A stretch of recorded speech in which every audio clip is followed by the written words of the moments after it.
No worries at all. Yay. Hello and welcome back, everybody. We're to another exciting episode of Adults Playing Pretend.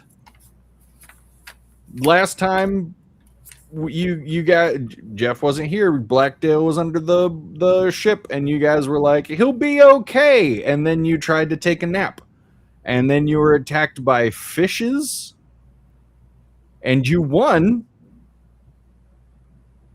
Yeah, you won. Ash went down a few times. Corvin saved him a few times. Good job, Corvin. And Blackdale is still not back. And that's exactly where we're picking up right now. With you guys on the ship and no Blackdale there. What would you guys like to do? You think he's being honest? I point at the guy that we all jump at the very end. Do you think they actually do have our friend? He has been missing for a while. Yeah, it wasn't that guy. It was the mage. Oh yeah, the mage. Sorry. Yeah. The guy that you jumped at the very end was hypnotic patterned for the entire fight, and then as soon as you dropped that, you just let him. You assaulted him to death. Not the whole fight. I failed the first round. I get it. Yeah, you're right. That's true. For 9/10 of the fight. Yes, there we go.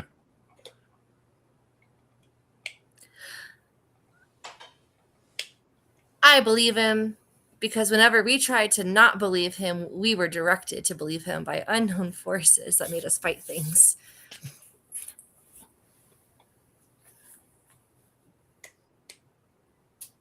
I mean, I believe him. I mean, the whale. I look over to Ash. The whale didn't see anything. We will be just wandering blind. It probably wasn't the best idea to, I just kind of gesture. But, jumping us in our sleep is not exactly the best rational thinking places that a person can be. Yes. That is Ash, though. Out of our entire group, he's the one that makes the poor decisions. I wasn't blaming Ash. I was blaming us for killing the last dude I know. that I told to jump. No, I'm jumping on this as the person who makes poor decisions. It's definitely Ash that was, just kidding.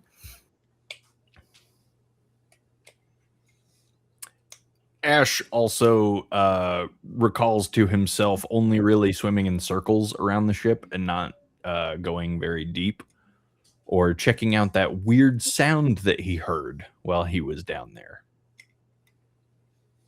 There was But a he sound. keeps that to himself. Oh. Well, I mean, we've been waiting here for a good while. We could finish our rest, see if Blackdale emerges in the morning. Because we haven't actually finished our long rest, right? You have not yet finished your long rest. That is correct. No, let's finish. Let's go ahead and finish sleeping up, and Blackdale doesn't appear in the morning. We will worry then. And as if on cue, you hear a wet slap as a hand reaches over the side railing of the ship, and a figure hauls himself up onto deck. What you been up to there, Blackdale? Looking for the Madrid's lair.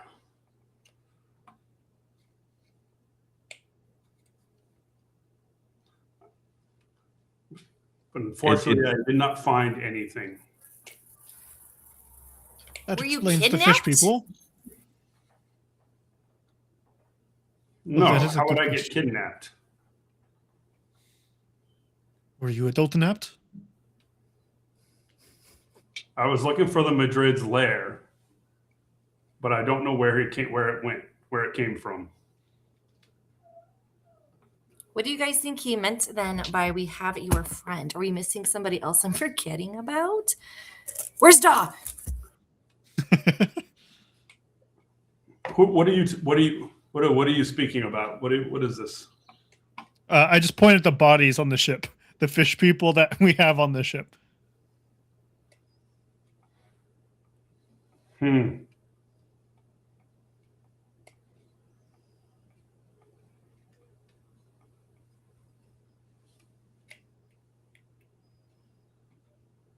I may have seen some of them.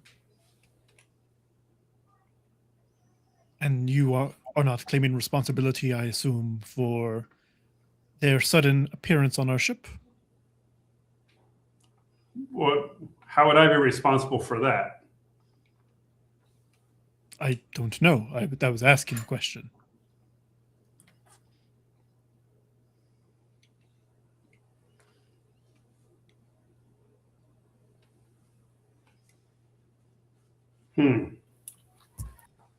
No, I saw some of these, tried to find where they came from, but also I did kill a couple. And off one, and I'll show them the pearl necklace thing. He holds up this opalescent pearl that's wrapped in thin strips of leather. And then the strips of leather, after wrapping around the pearl, kind of come out and intertwine and braid into each other, creating a kind of makeshift necklace.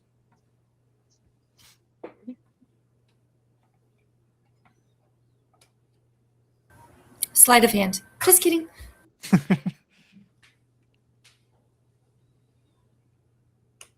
Well, you're fine now.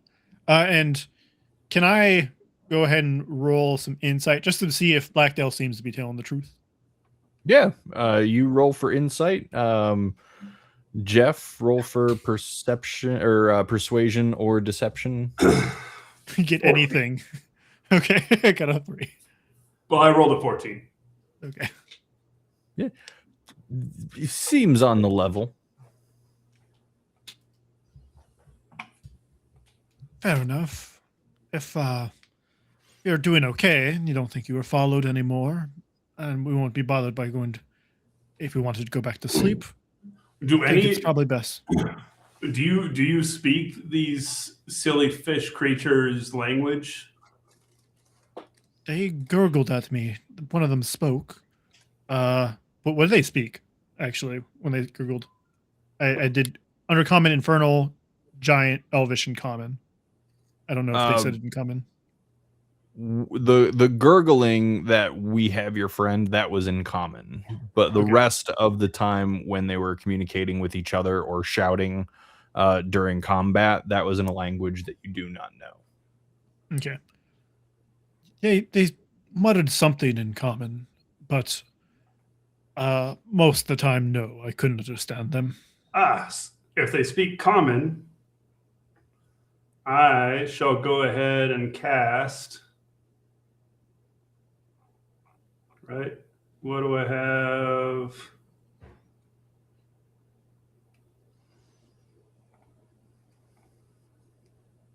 Don't I cast it at will? Oh, I will, yeah. I'm going to go ahead and cast Speak with Dead. All right. I don't have that book in front of me. Hold on. Speak with Dead. It lasts 10 minutes, and I can ask a corpse up to 5 questions. The corpse knows only what it knew in life, including the languages it knew. Cool. Answers are usually brief, cryptic, or repetitive, and the corpse is under no compulsion to offer a truthful answer if you are antagonistic towards it or recognize you as an enemy. Okay. Cool. You walk over to one of these corpses, the one that Corvin pointed out. It's kind of slumped into or crumbled into a pile at the bottom of a set of stairs there on the deck of the ship. And you walk over to it, and after waving your hand, there's this eerie kind of ethereal green mist that finds its way through the air from your hand to its body, and the body convulses and then its head lolls to the side and it looks at you expectantly. So there are 5 of us. We can ask it 5 questions. I think we can each of you can tell me what question you would like answered from this creature. Oh, Blackdale, your faith in us is so nice. Are these yes/no questions, or can they be like any question? They can be open-ended or what. It doesn't have to tell the truth, but. Who did you mean by friend would be a good question, I think, if he didn't mean you.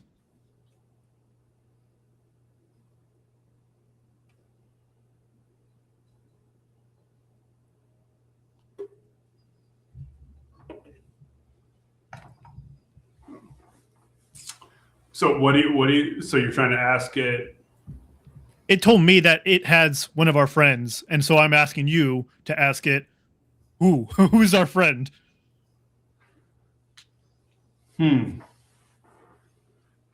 Well, then I guess I will ask it who it meant by their friend. What's the question? Like, what's the phrasing that you're using? When you spoke to Corvin, who were you referring to as their friend?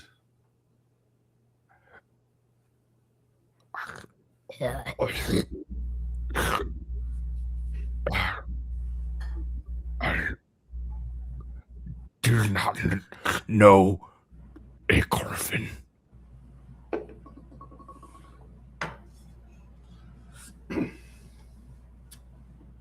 Who else wants to ask it a question?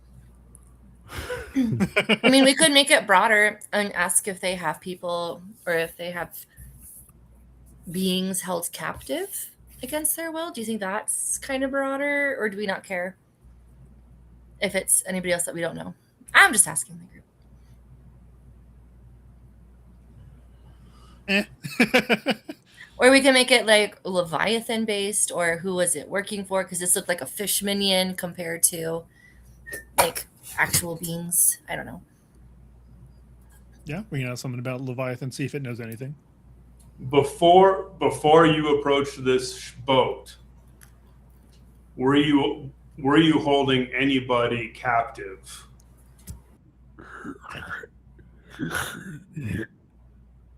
No, but we sent some to capture you. I'm gonna punch him. Stop telling us lies.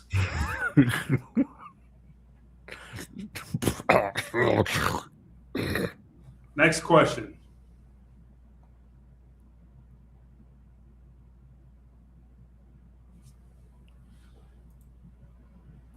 Your turn, Lonnie or Corvin. Lonnie. I don't know. Lonnie doesn't have anything. I'm gonna hold up the pearl. What is the significance of this pearl? A trinket carried by our priestess gives her great power.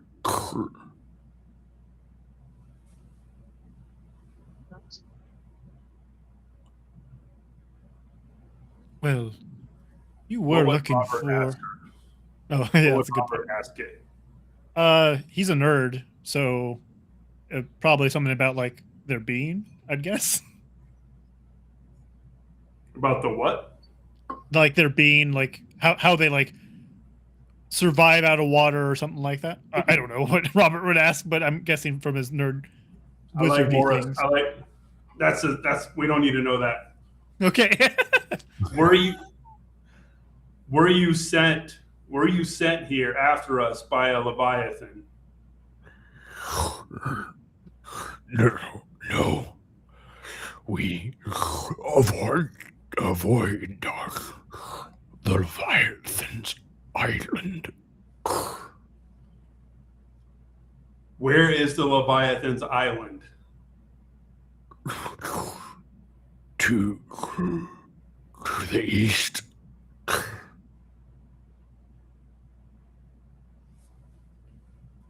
And then that's the fifth question. And then it coughs up some clear kind of slime in its throes of death before it collapses back to the deck. Oh no, it died.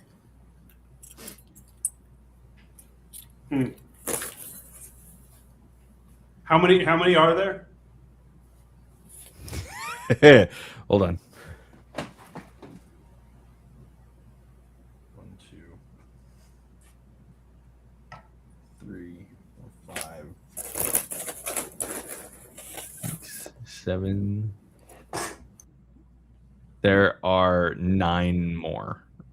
I'm going to keep casting Speak with Dead. I'm just going to ask each one of them where the Leviathan's island is.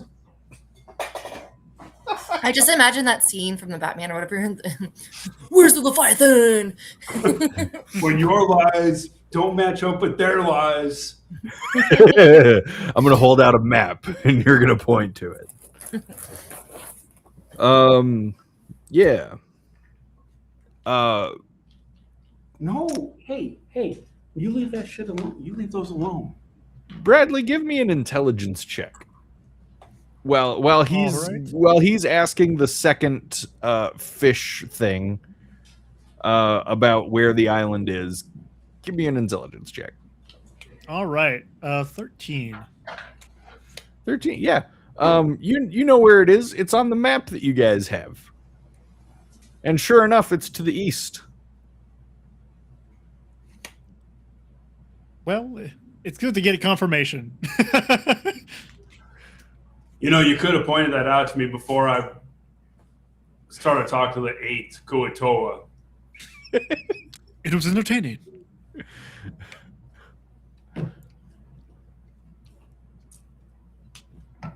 Well, But yes, it does seem to be to the east.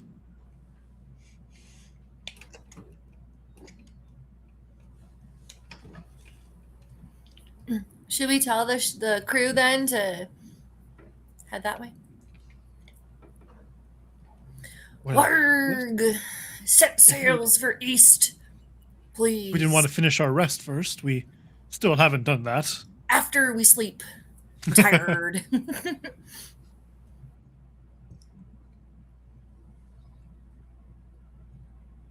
I go to sleep. Yeah, right there on the deck of the ship, you just kind of curl up into a ball and you try to sleep. The captain does have the helmsman start to steer toward the east. Sails are raised. The anchor is brought back up under the belief that getting out of this area and to stranger waters might be a little safer, and with a day's travel ahead of you guys, you would be able to get your long rest in during that time, with the promise that the captain will come knocking on your door if there's any trouble.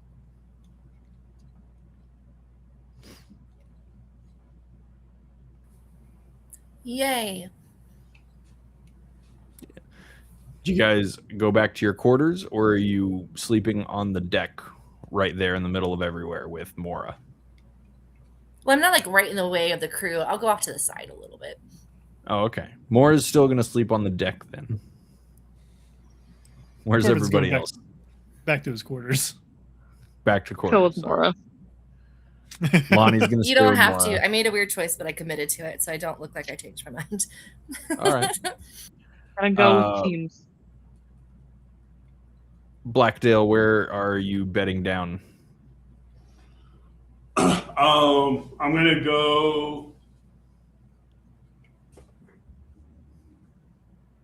I'm gonna find an empty barrel. I'm gonna cast Major Image to make it look like the barrel is full of fish, and then I'm gonna sleep in that. Okay. All right.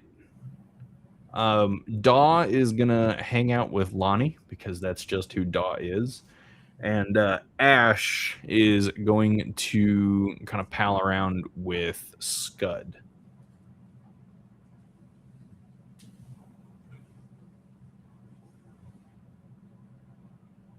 So, Corvin, you are the only one in quarters right now. All right. All right. Is there anything that individually you guys wanted to do before you fall asleep, or do you just fall asleep? It's gonna be silly without no one else in it, but I will tiny hut. You're doing tiny hut. Okay. Yep. To allow people in, to not allow people in? I can't.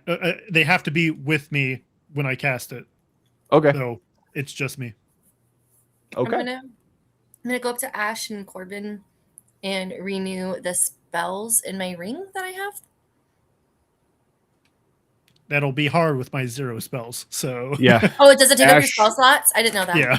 Then I Ash won't do that. burned through all of his as well. What about their cantrips? I want your cantrips. You can't store cantrips, unfortunately. Give me your cantrips. No, we're good. Alrighty. In that case, I will hold on to the one I think I have left, and I'll use it wisely in the future. And then Blackdale, just a quick question: are you attuned to any items right now? I am How many? 2. Okay.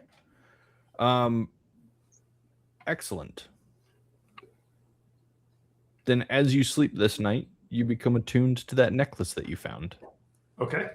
And when you awaken, you will find yourself in possession of a pearl of power.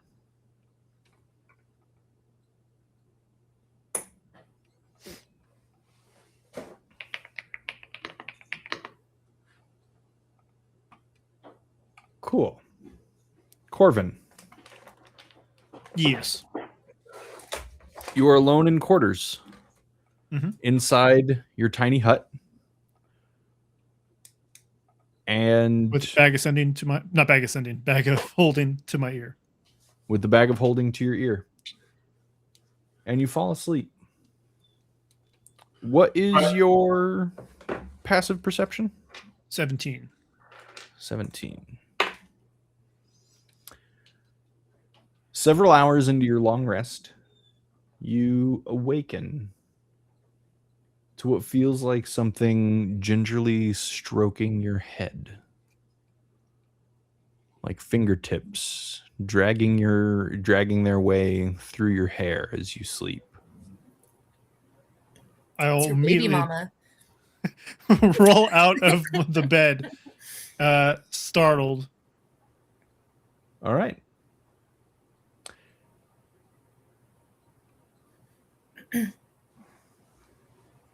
And as you roll away, it's going to try and grapple you.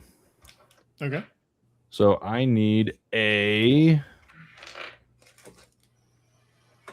dexterity check from you. 21. As you roll away, it reaches out, it grabs a handful of your hair, and you lose a little bit of hair because it rips back, and you roll away, and you see this arm reaching out of the bag of holding that you were currently using as a pillow. I need you to roll initiative. 16.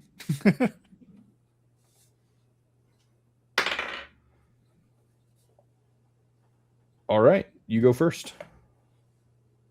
All right. I'm going to go ahead and is the hand still sticking out of the bag of holding? A full arm is sticking out of the bag of holding, long, gnarled fingernails with dirt and what look like dried blood underneath them. All right. I will go ahead and use my action to try to turn it inside out. Turn the bag of holding inside out? Yeah. Okay. I am going to... Interesting.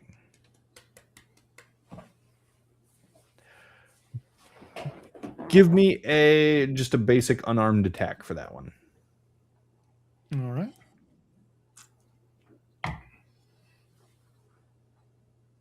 Uh, 9 plus whatever you want me to add strength. Or dexterity, either one. Okay. Proficiency. I don't have any unarmed my teeth is my unarmed. So I'm going to say it's 12, and if you want me to give you proficiency with it, it's going to be 16. All right. As you reach forward, trying to grab the bag with this arm reaching out at you to turn the bag inside out, I'm assuming you're trying to get this thing to leave the bag. Yes. All right. You PG-13. Okay. You grab the hem of the bag, and as you try to get your other arm around it so that you can kind of like punch or push the bottom of the bag outward, the bag itself twists in your grasp, and the arms lash out at you again. Emerging from the bag is a second arm and a gaunt, the top of a gaunt body, black hair falling down around its face, and you just see two white burning eyes coming through between the strands of hair, and it is going to attack you. Okay. That is going to miss unless your AC is less than a 10. No. But it is going to hit you with its second arm at 25. Okay. Is 4, 6, 10 damage slashing. Okay. And as you drop it, the bag and the torso with a heavy thud hit the floor, and it begins crawling its way to your feet. All right. Your And turn. just make sure we haven't finished resting, right? So still. I will call it the equivalent of a short rest. Okay. So I'm going to go ahead and just trying to shout, and then immediately go to climb the wall, with a, action to disengage. Right.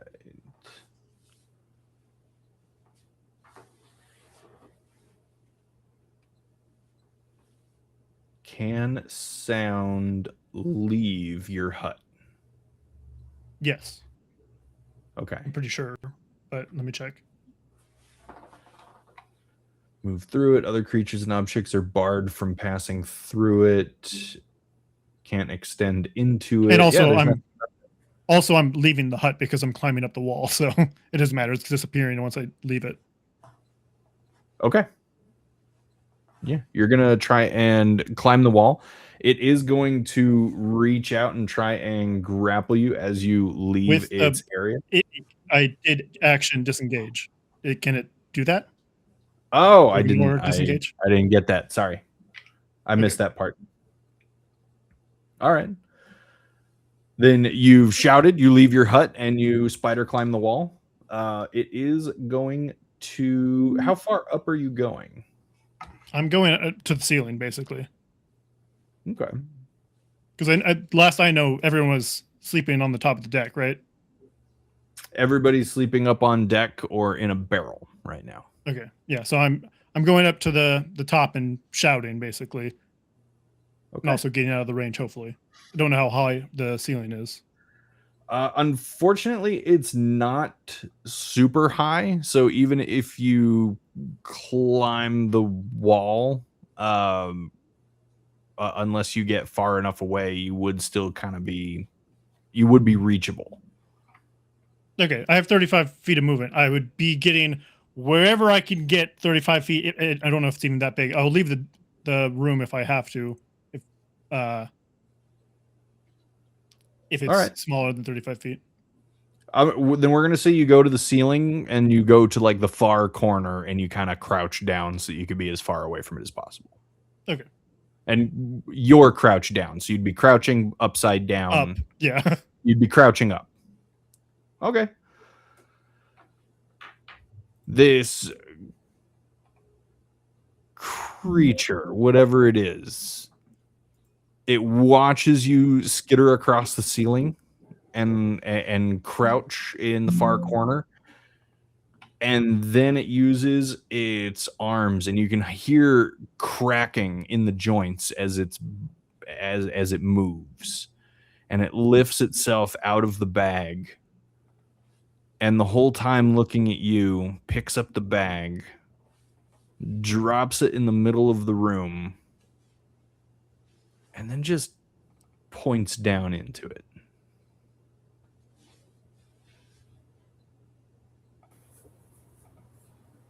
All right. I'm not going to take it up on its offer after it swung at me. Yeah, I'm just going to continue shouting and just knocking on the wall. All right. It watches you shouting and pounding on the ceiling for a little bit, and then it puts one leg back in the bag, second leg back in the bag, and as if it's lowering itself down into some kind of hatch, it gets the bottom half of its body down into the bag, then looks back up at you, extends one long single gnarled finger, and just kind of coaxes you toward it, and then disappears inside the bag of holding. Is there a drawstring or anything on this bag of holding? Yeah. Burn the bag. I'm sorry, what was that, Carol? Yeah, there's a drawstring. Burn it. Oh. Yeah, I'm going to go ahead and generally walk onto the ceiling towards it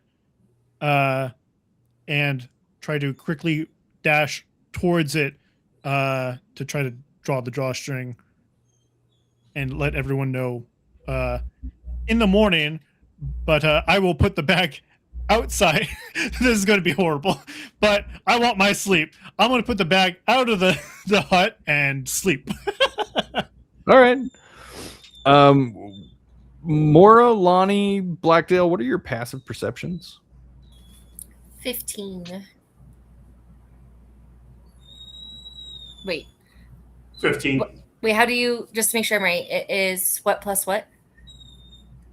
It's just 10 plus your perception. Oh, okay. Oh, wait, 10 plus my perception? Yeah. Okay, I didn't update it. 19. 19? Holy crap. Yeah, Blackdale, you, from your barrel, you kind of awaken, and you're pretty sure you hear somebody shouting, but then it goes away. You're like, okay, and you go back to sleep. Corvin, when you open the door to put the bag of holding outside the cabin, Mora's standing there. She came to check on you. Corvin! It seems better now. I didn't want to wake anyone up. We've been interrupted a couple times already. But, I discovered the source of the sounds, probably.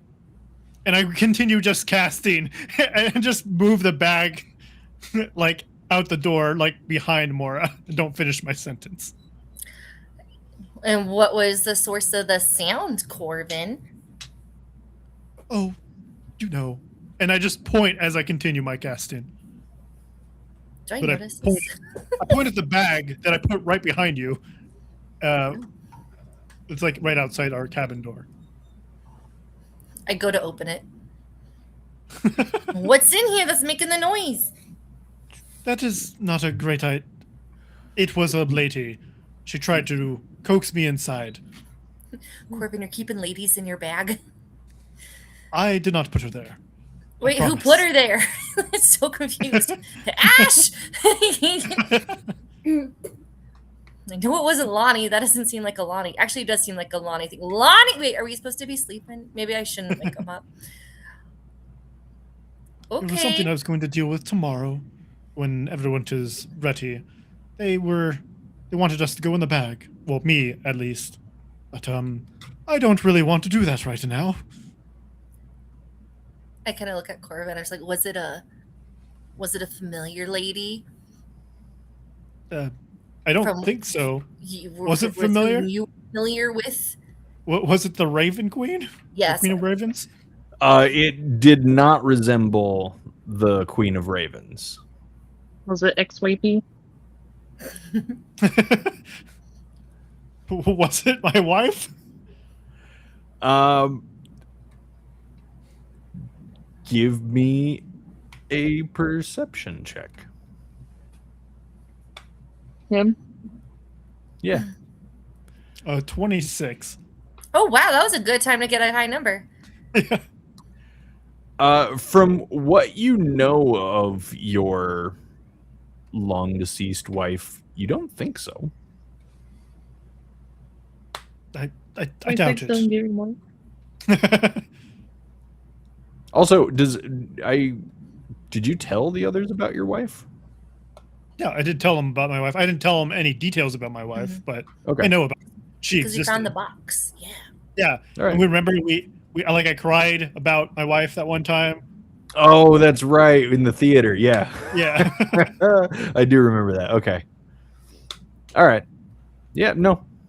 You're pretty sure that wasn't her. Yes.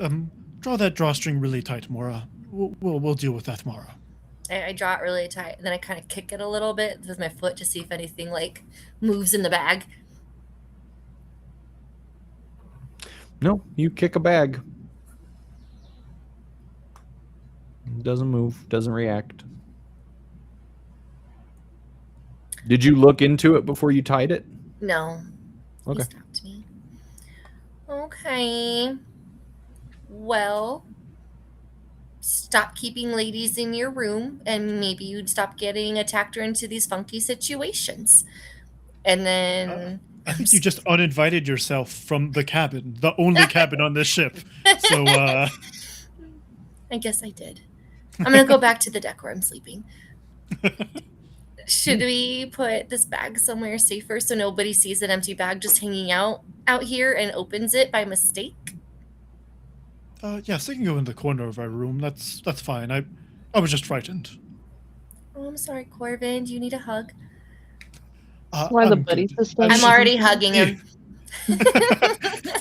You know, she kind of already caressed me. I was already creeped out. I didn't need more. I need actually. I need people far away from me right now. Trying to comfort you, Mora begins running her fingers through your hair. It's okay. Corvin just immediately jumps to the roof. All right. Well, have good dreams. You should give us a shout if you. I don't know. I don't want to leave you alone. Do you need us in here with you?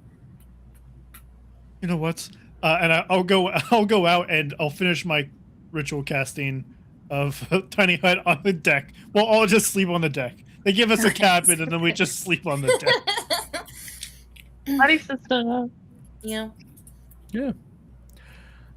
You finish ritual casting your hut on the deck of the ship. At this point, Ash and Scud kind of wander over, unsure of why you guys are camping out on the deck, but join anyway. And you all get your long rest. You wake up in the morning, you're tired.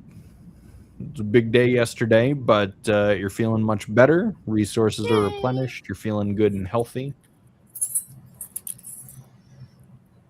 When we all wake up, I will actually elaborate now that I'm not groggy and cranky for being woken up twice about what I saw and her threat of joining her in the bag.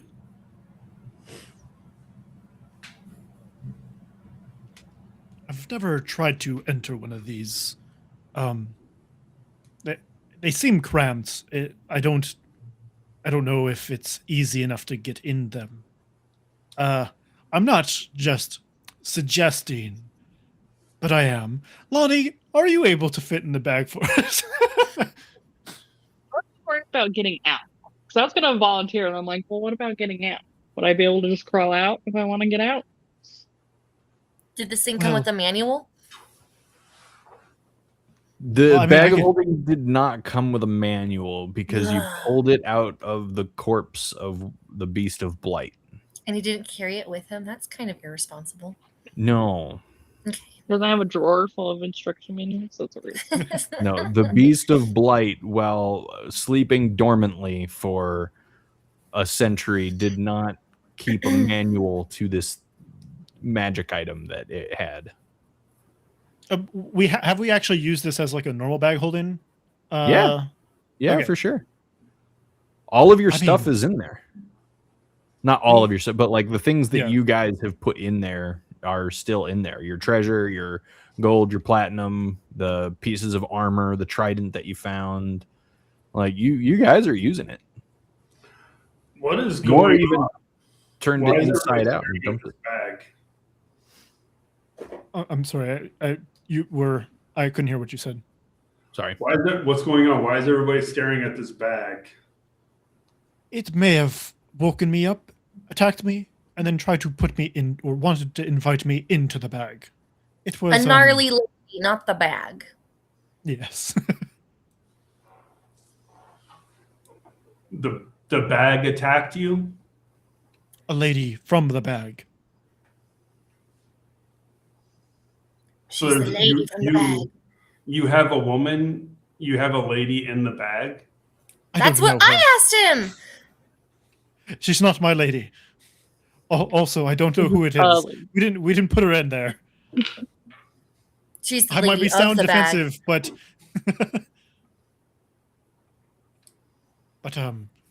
yeah, she wanted us to join her in there for some reason.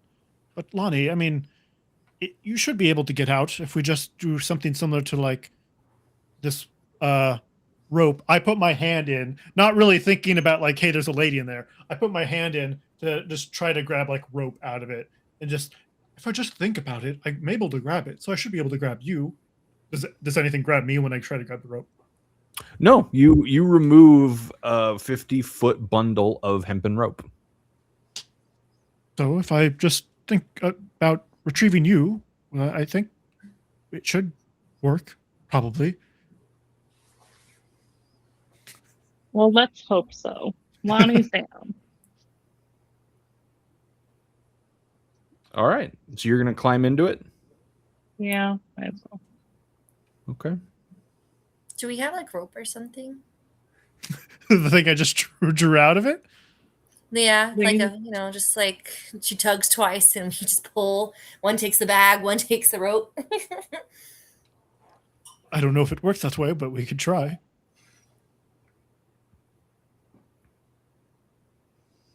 We'll right. tie a rope around Lonnie and see if that even works. Okay, cool. Yeah, you guys tie a rope around Lonnie, and Ash even says sarcastically at one point, "Nothing can go wrong." And Lonnie, you're gonna climb into the bag. How long Yep. should we let you stay in there before we send seconds? I can shrink one of us to go in as well. Buddy system and all. As she's climbing into the bag, I want to cast Arcane Eye and have the eye go in with her or after her Okay, and make you All right. describe what it sees. excellent.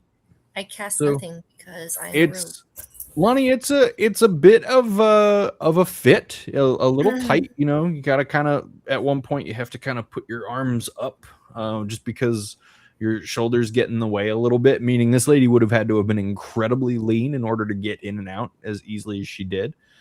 But yeah, you're able to climb down into the bag. It is pitch black. You cannot see anything in here. And Blackdale's Arcane Eye, you can kind of feel it floating very close to you. When it goes in, is it still within 30 feet of me? Yes, it is. So, well, It here's the big question. No. Are you guys cinching the bag closed? Or are you, like, how closed is this bag going to be once Lonnie is inside? I mean, we have a rope tied to her, and we're going to try to pull her out. So if we need to. So you're not cinching it. Man, go to the Yeah. light. Okay, so with the bag uncinched, the Arcane Eye is within 30 feet of you. Okay. But as if passing into a deep shadow caused by a large building, Lonnie disappears into darkness, and so does your arcane eye. And Lonnie, once you're in there, once the arcane eye is in there, it is eerily silent to the point where you can hear your own blood flowing through your veins. You can hear your heartbeat pounding in your ears. You can almost feel like you can hear your nails slowly growing. And then, Lonnie, you hear, "Hey, come here." How fast do you get out of that bag, Lonnie? Yeah. I was gonna get some light, but I don't feel safe. I'm in danger. All right, what do you do? Oh, I'm gonna go ahead and get my flame blade, and I get 10 feet of bright light. All right, and as you draw forth your flame blade, and are you like looking around, or do you just draw it and look in a direction? I'll look around. All right. Blackdale, your arcane eye watches as Lonnie draws her flame blade, and a dim orangey light fills this small area.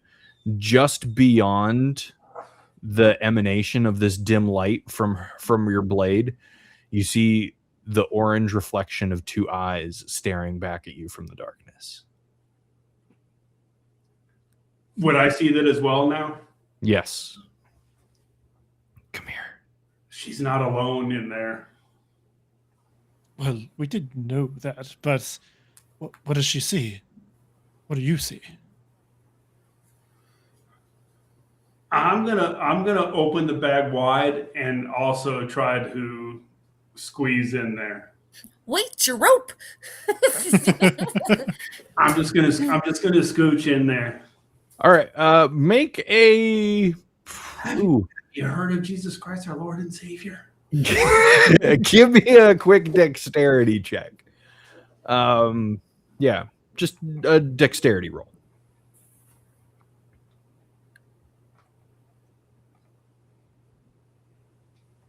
Seven. You get caught while trying to get into the bag. It comes up to about your chest area, and it's just you're just slightly wider than the gnome that you're trying to follow. So Lonnie, if you look up and you see dangling feet trying to get into the bag. I'm gonna drop disguise self and show my true form. Ooh. Just kidding. What is it? What is it? I thought you saw it. I'm pretty sure I did. Is it the I was piratey? Yeah. The piratey thing. Are you able to change size at all in your true form? Are you able to manipulate that? I Or think is it... with disguise self, you can move up one. So no. So all I do is cast disguise self constantly. I'm always the same basic size and shape, other than like I think disguise self can disguise it like a foot. Okay. All right. You drop disguise self. I'm gonna give me one more dexterity check at disadvantage, just because you're already stuck. You're just trying to beat a 10. Oh, 14. 14. You drop disguise self, and that somehow gives you just the little extra, that tiny little extra space that you needed, and you slip downward, grabbing onto this rope as you slide down next to Lonnie. Lonnie, a horrible visage slides down the rope and hangs next to you. And you both stare into the darkness at these two orange eyes looking back at you. And as you both hang there looking at it, into the dim light stretches a gnarled, inviting hand extended forth as if asking you to dance, and it hangs there for a moment. Come here.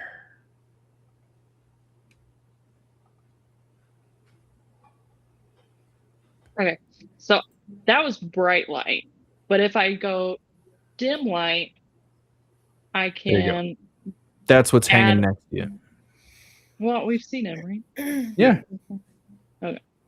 So if I move it to dim light, then I get 10 more feet. You get 10 So I more can- feet beyond that? Okay. Is that So what you'd I'm like to gonna do? that. Now that I have a buddy, yes. All right. Then you decrease it to dim light and it extends another 10 feet. And as it slowly does that, the entire being of this lean, gaunt, emaciated woman, you see the dark hair falling over her face. That hand remains outstretched, and where you guys are hanging against the rope, she seems to be suspended in this void-like air, her feet dangling below her, standing on nothing. And once you do that, she allows a few seconds for you to look at her, and she extends her hand just slightly more farther, just a little bit more farther than than it was previously, almost as far as she can. Come here.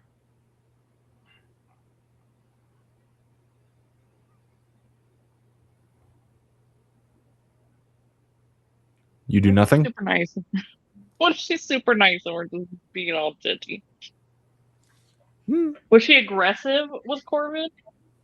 Based on the story that he told you, yes. Okay. I'm not moving unless it's. I don't want to make the first move. All right. Blackdale, do you want to do anything?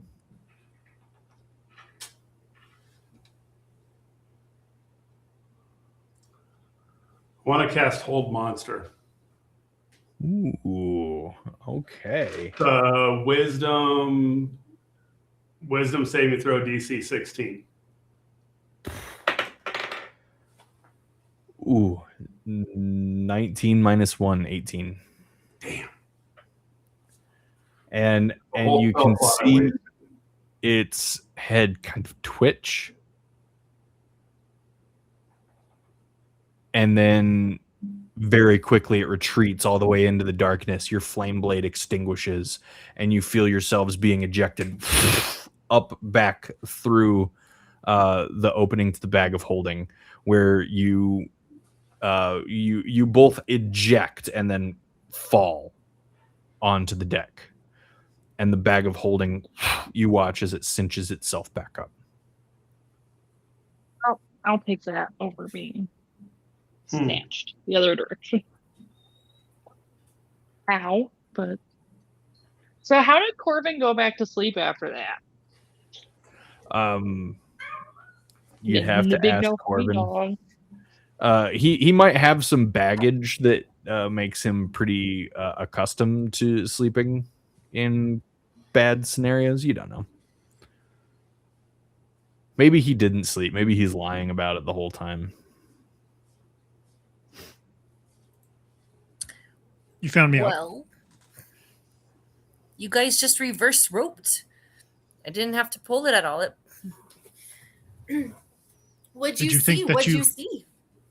Oh, sorry, Corbin. Oh, yeah. I will describe what I saw to Corvin, and Cora, everybody.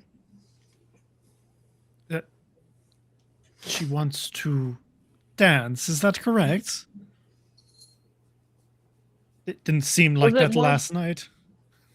Did she say she wanted to dance, or was it just you're painting a picture? That was just my descriptor. Oh, okay. Okay. But So, yeah, but she her just extending her literally- hand to you was very inviting in an ominous sort of way. It wasn't threatening toward you.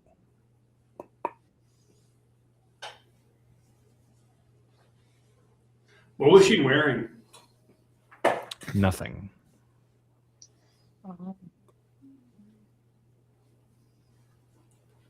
That would have also made me hesitant to go near. And did you guys state that you were ejected out by force? Mm-hmm. Well, I would think you guys saw us, right? Based on what you saw, you guys didn't pull the rope. You just saw them up on the deck. Okay, well, I was saying it as a joke, but it was an honest question too. So you guys didn't just think your way out, thinking that you wanted to be released from the bag? No, Nope. You were gonna say? No, you're good. Go ahead. I tried to charm the creature, and then it seemed like it ejected us from the bag.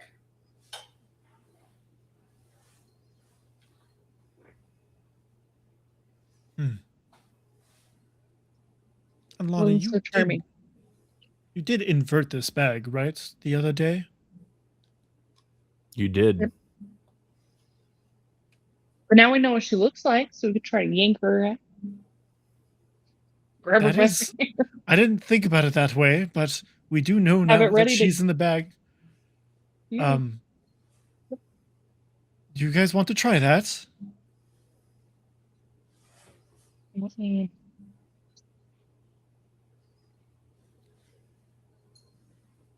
Sure, because if I turn into a toad, I have grapple. Can you turn into a toad inside that bag? I feel like that's like her. She's got the upper hand in there. I feel like that's her playing field. But something, she must have been scared of us. Give me an insight check, Which one? Jeff. I'll bet her insight's better. Yeah. Not if I crit, though, 21. Ooh. She didn't seem scared.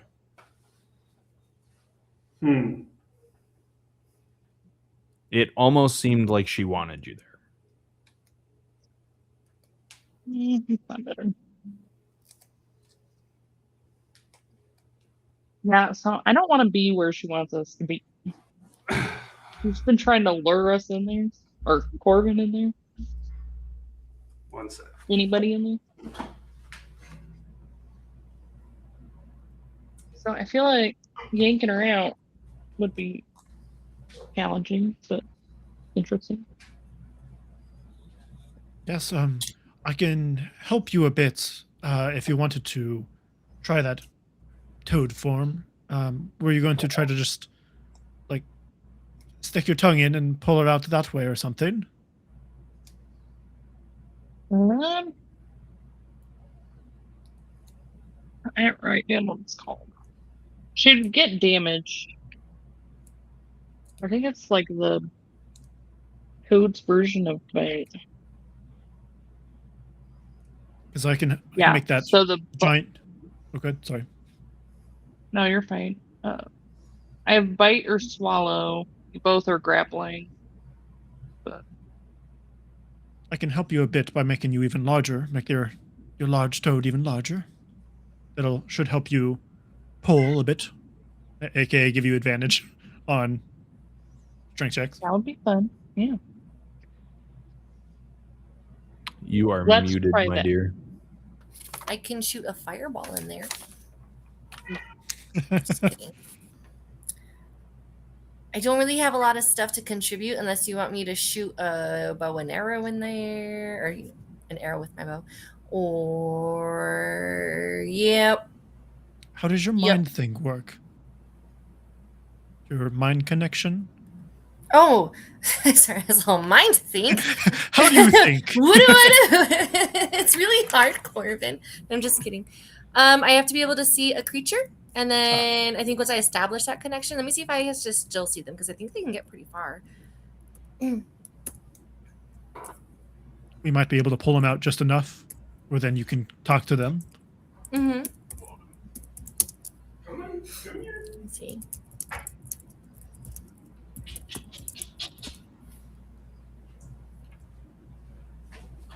Beep, beep, beep, beep, beep, beep. Yep. Roll it out. Yep. Hours. That's fine. Okay. Chosen creatures, I can speak telepathically with you, and you can speak with them. Resend or receive a message. Must be within 1 mile of each other. Creature can't use. Blah blah blah. Okay, I think we should be good. All right. Let's As go long ahead as and try that. So, like, if I can talk to Lonnie or you, I could do that. And then as long as you stay within 1 mile, we should be good. Do we want tons of damage and just have her be restrained, or do we want her blinded and restrained and slightly less damaged? I mean, it'd probably be best if we see what she actually wants. See, she did, caress me and then immediately swipe at me, but she hasn't really, from what you described, she hasn't been that hostile to us. It's possible this is a misunderstanding. We just want to use her home as storage, so maybe we can talk this out. I too would like to see where she's trying to take us.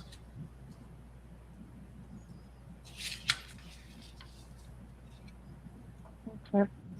Same. Yeah, I'm good with this plan.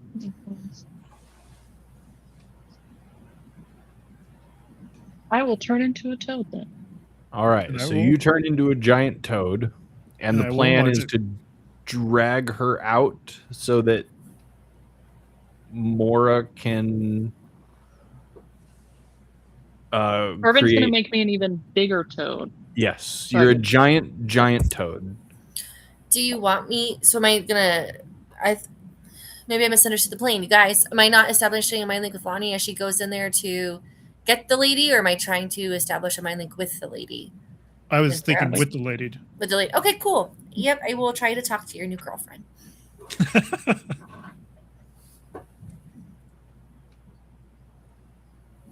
And how are we getting her out? We're trying to use it as like a bag of holding. We know her now that she's in there, and so we're going to be trying to retrieve her with Lonnie's toad strength. Mm.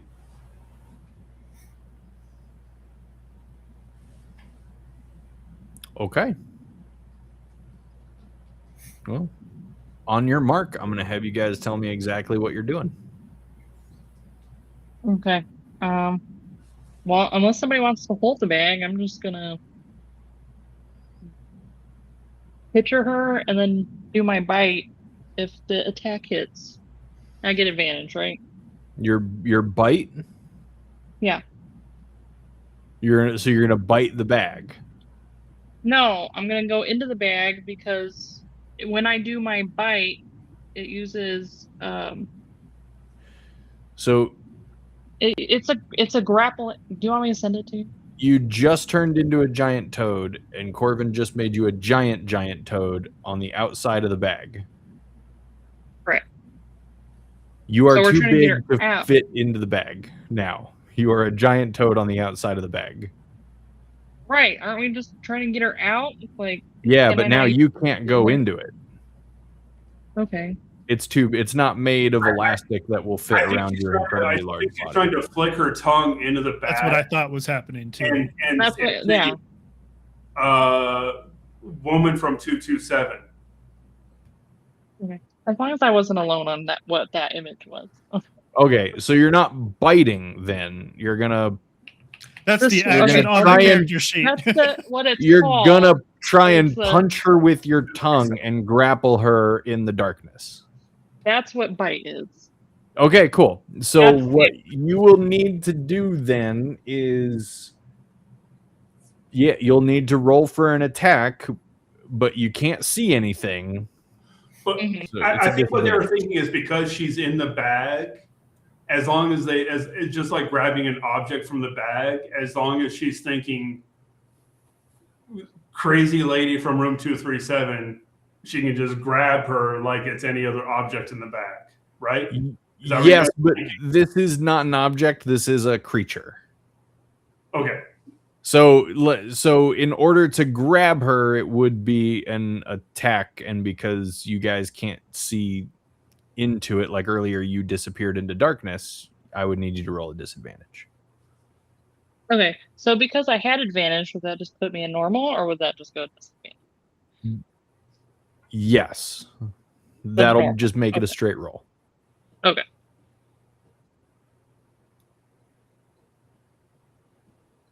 $22 to hit. 22 is gonna hit. So Jeff got tired of this shenanigans. Oh no, he went away again. probably. He got tired of this shenanigans twice. 22 is gonna hit. So you've hit her, and now I'm asking more about your large toad's character sheet. Is there a description in there where you pull her, or is it just that she is grappled?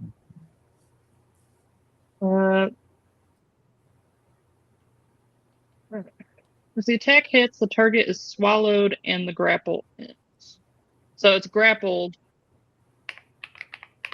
It really depends. Let me just send this to you. Okay. If it's medium or smaller, it has the grappled condition. Mm-hmm. All right. Yes. Then it has the grappled condition. Cool. Yeah, you shoot your tongue into the inky blackness of this bag of holding as it lays there on the deck. And your tongue, surprisingly to you, finds focus, and you wrap your tongue around this thing, grappling it. Is that your turn? Yes. Cool. From here, anybody participating in this is going to roll initiative.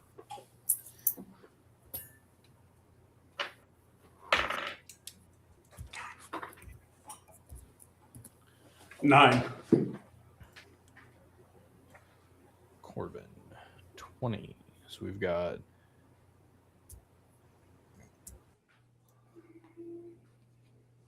Lonnie, I need your initiative when you get the chance.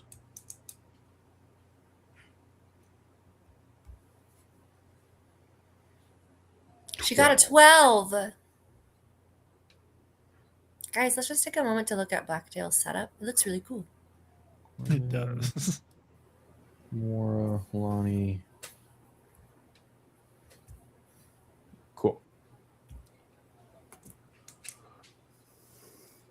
Corvin, she beat you by 1. Okay. Lonnie, with your tongue wrapped around her, she's gonna start attacking your tongue. The first one, 15 to hit. Help me. Yep. Yep, that hits. As you feel teeth, jagged and sharp, sink their way into your tongue, you're going to take 7 piercing damage. And then you feel nails raking along each side of your tongue. The first one is going to be 23 to hit for 24 slashing. And 26 to hit for an additional 6 slashing. The toad is out. And with that, the tongue releases, and you see Lonnie return to her normal gnome form. Corvin, this is going to bring it right to you. What do you do in that moment? In that moment, I will say, "Are you okay, Lonnie?" Because we just see Lonnie's toad form disappear, and don't know why. Well, she's biting my tongue. Oh, well, that might coax her out, and I'll ready an action to try to grapple as well, but my bonus action will to make myself large. It'll be giant's might rather than enlarge. So both Lonnie will be still large. Okay. She'll be medium Normal. in this case. Yeah, and Corvin will become large. All right. Mora? Do you want to do anything? Can I see her? Nope. I don't know what I can do. I don't want to hurt Lonnie, and I can't see her. And I'm just gonna yell, "What do you need me to do? I don't know what to do." Because I don't know what to do. Corvin got bigger, or Lonnie got bigger? Both. I heard large. Both. Both got bigger. Catch me on the next round. All right. What to do? You yell inquiries out to the air. You do. Blackdale, what do you want to do as you see Lonnie's tongue retract back and she reverts back to her large gnome form? I am going to hold on a second.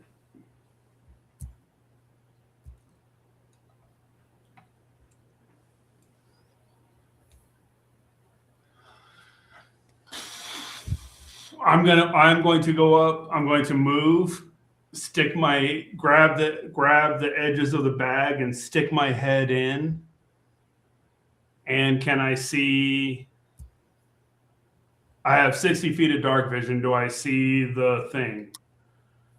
As you stick your head in, everything, even with your dark vision, everything is still pitch black. But you can see the reflective whites of two eyes staring back at you through the darkness. That might be enough. I'm going to cast Hold Monster again. It's a wisdom, right?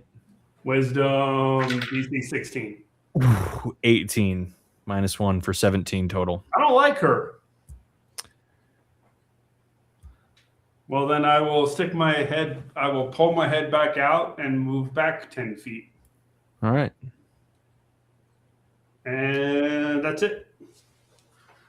All right. And as you all stand there watching this bag of holding, waiting for any sign of movement, 30 seconds go by. A minute goes by. You see Lonnie just shrink back to normal. 2 minutes. Corvin stays big. 3 minutes. Nothing's happening.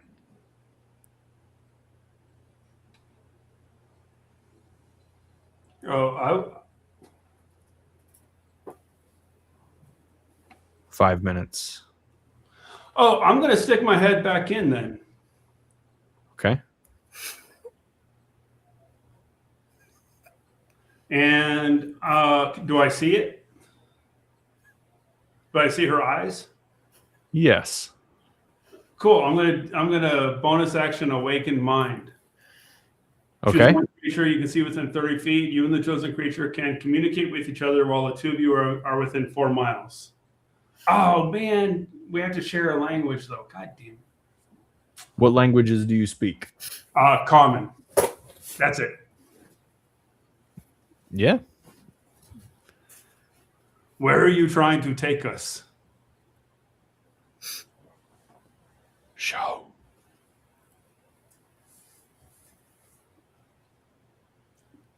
Say again. Come and see. I will show. I'm going to stick my head out and say she wants to show us where we're going. We're going to the Leviathan, Blackdale. We don't really need her guidance. So character would agree with you. Player loves this monster and wants to know what George is doing with it.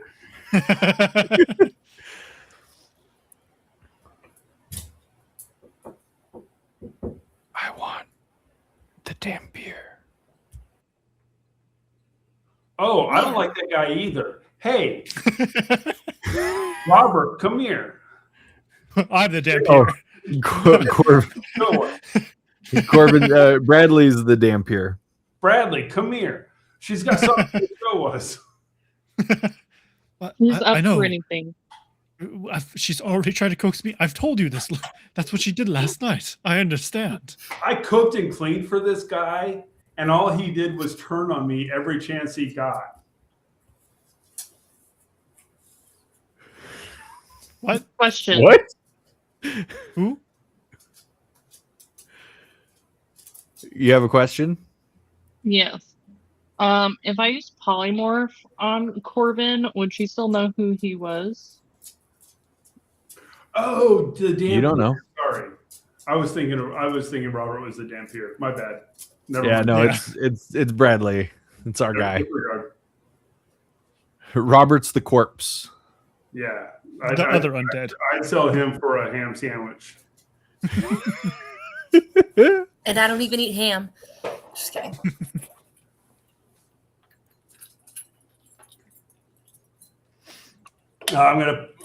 Corvin, she wants you. Did she say why? I kind of got that gist when she started caressing my hair last night, but after she swiped at me, I'm not very compelled to oblige her without any more information. Stick my head back in. Why do you want him? I will show.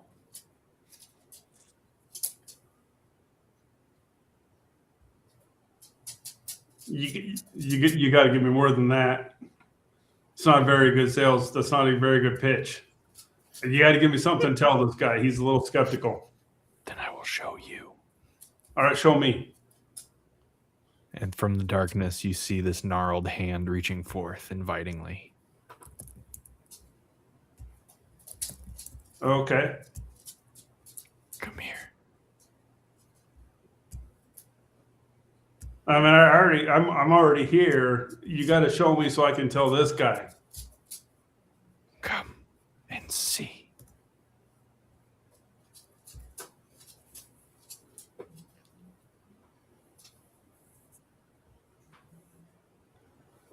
And Can the I hand pull- retreats. Can I pull out of the bag again? You remove your head from the bag? Yeah. Yeah. You just pop out. She's kind of playing hard to get, but I think she has a thing for you. Blackdale, I know you're new around here, but I think all the girls are getting a thing for Corvin lately. Scud is all of a Corvin- sudden just there, like, yes, but Corvin flirted with me once. That is not incorrect. And Corvin will go and just put his head, and he will try to bulk up his shoulders as much as he possibly can. He's not exactly the biggest guy, but he will make it look like I cannot come with you as I put my head into the bag, just to see, like, yes, see, I can't possibly, even though I just showed that I can grow people, I totally can't shrink people. All right, yeah. So to show this lady that you couldn't possibly make it into the bag, as you do so, you can feel the bag ever so slightly stretch around your shoulders, and you see that hand again extend to you. Come and see. You guys just hear a muffled "oh crap" as I try to. Corvin, do you want me to be you and I can go as you? Since I wasn't much help the last time, because I'm a changeling and I change my features. My name's Corvin. Can more than one of us come, or is it a one-person deal? I want one.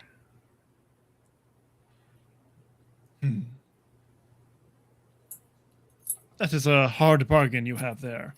One person for an undetermined trip into a bag where... Does it feel like it can breathe in here? Or does the air seem thin? You can breathe. The air is kind of thin, but you can breathe. Nobody's really been in there long enough to Why test I it. ask? Yeah, you don't need air. But if you were to go, it's not like you're inhaling, carbon dioxide or anything. Well, one person, and I'll give me a moment, and I'll just kind of seal up the bag to try to prevent sound going through as much as I can. Blackdale, are you able to do that eye thing again? So at least I'm not completely alone in there. And I can also maybe take one of you invisibly, but I don't know how this is going to work when I take her hand. I also have invisibility, but I can also talk to you for 6 hours psychically if you'd like, if you don't go more than a mile. What's so funny? What are you doing? Me? I'm coming up with a plan? No. What are you both doing? Did you just notice? I saw Carol's. I saw Carol's. I didn't even see yours. She flipped hers, and I told her to send it to me. So. Oh. Sorry. I said I really liked his background, which I know is his real room. Like, well, that's your real room now too. Yeah. Kind of. Except he's still trying to be there, so I keep trying to cover it up. All right. I'm so sorry. I was distracted. Where were we before I started giggling? I was asking if Blackdale could do the eye thing again, and I could also possibly take two people, it sounds like. Because I would be able to put someone invisible, and then Mora would be able to turn herself invisible, right? I can do disguise self to look like you. Okay, I mean, and Mora's a changeling, so I mean, but I don't know if she'll really buy like taking one of us 3 times. Anybody that wants one Corvin would be happy with 3 Corvins. That is a fair point. I mean, it is only one of us, but it is 3 one of us, so. We're his brothers. He's Corvin, I'm Dorvin, and Blackdale is Corvin with a K.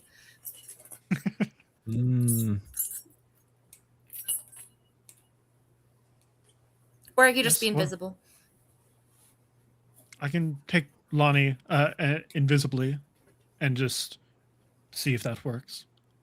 And Blackdale, you can try to join, or you can join with the eye. I don't know if you're able to do anything with that, though. I don't know where we're going. Don't know how far we're going once I take her hand.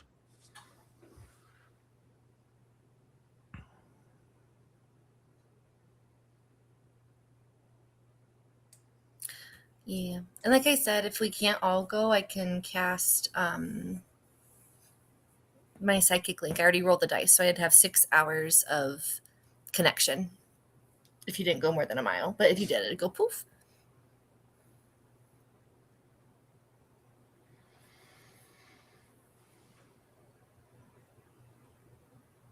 Yeah. So we can go in. I can cast invisibility on Lonnie. Lonnie, just hold my arm. So when I grab her arm, we just chain in. More if you want to come in. Blackdale, I do not have a good solution for you, unfortunately. I'm just gonna disguise myself as you. All right, we'll see what happens with the two of us. We'll see what the lady from 237 has to say about it. Is this a movie? So it's The Shining. Oh, okay. Oh, I know what you're talking about. Yeah. I gotcha. Okay. Yeah. Wacky old lady. All right. So Corvin's going to go invisibility on Lonnie. I can't talk tonight. Does Bradley know what I'm talking about? I know an idea. I haven't seen The Shining, so I haven't seen a lot of movies. Oh. Did you watch Ready Player One?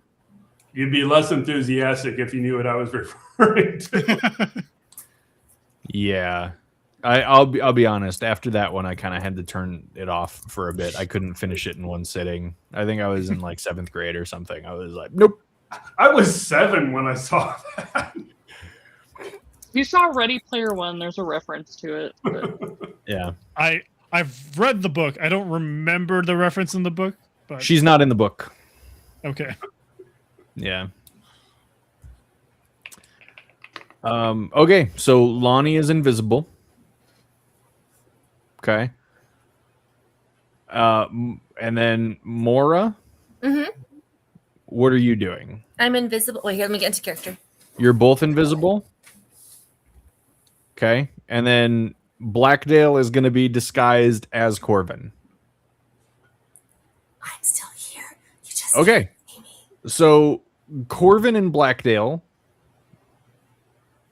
I'm just gonna what are you four doing? You two Corvins and you two Invisibles. What are you doing? What do you do? I will try to, with the timing of my doppelganger Blackdale, try to reach for the hand, hopefully at similar times as my copy, to see if she accepts us both grabbing her hand. So you're climbing back into the bag. Yes, and I'm Okay. having Lonnie and Mora just kind of like holding on to me. So if I get like yanked or something like that, they will be yanked with me. Okay. So then both of you would be sticking your head in. Well, I would be going in, yes, but yeah, You're Like, going in I'd be like going all the way in. Yeah. all the way in. Okay. Are you hanging from the rope? No, I would not be. I wouldn't have the rope on me. The rope would be my friends along the way. Okay. So you're climbing in to this extra dimensional space. And Blackdale, are you going with Corvin? Yes. As Corvin. Yes. And then Lonnie and Mora, are they climbing in after you? Significantly more handsome Corvin. You should change your name on the screen. That'll so we be know. impressive. Or His hair just gets even bigger. it's the exact same core. It's just the left and the right faces are reflected. So it's mirrored. Lonnie and Mora, invisibly, are you guys climbing into the bag or are you staying outside of the bag? Climbing into the bag by Yeah. holding on to them. So we're chained. But you can't tell that we're all holding hands. Okay. We're invisible. So because you guys are linked, you get advantage on your stealth rolls because you're invisible. But since you're linked and you're trying to stay attached to others, it's a disadvantage. So I'm going to need a straight roll for stealth from both of you. And Blackdale, I need a yeah. deception check from you. Corvin, I need a persuasion from you. Okay, I don't know if this was possible, but I rolled a 19 and I added my stealth. That's the first time I've ever hit that number. Yep, You have nope, that's a expertise, thing yeah. that rogues do. That yeah. Oh yeah, it was a 30. Carol just quit. She was like, if I'm invisible, I'm gonna be invisible. Okay. Okay. An 18 persuasion from Corvin. Lonnie, you got a 7. And then Blackdale, what's your deception? 18. 18. Okay. Quick, Blacktail, do a hair flip. The two of you climb in, and the eyes stare forward from the darkness at you.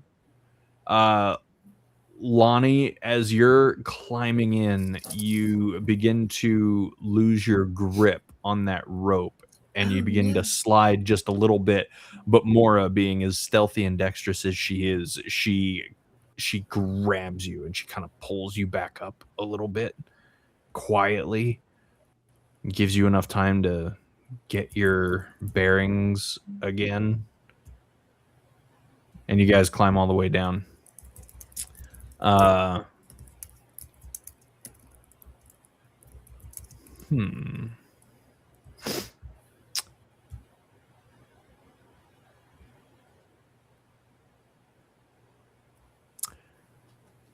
The hand extends forward. All right. Yeah. I tried to time it with Blackdale to see if we can both grab it at the same time. All right.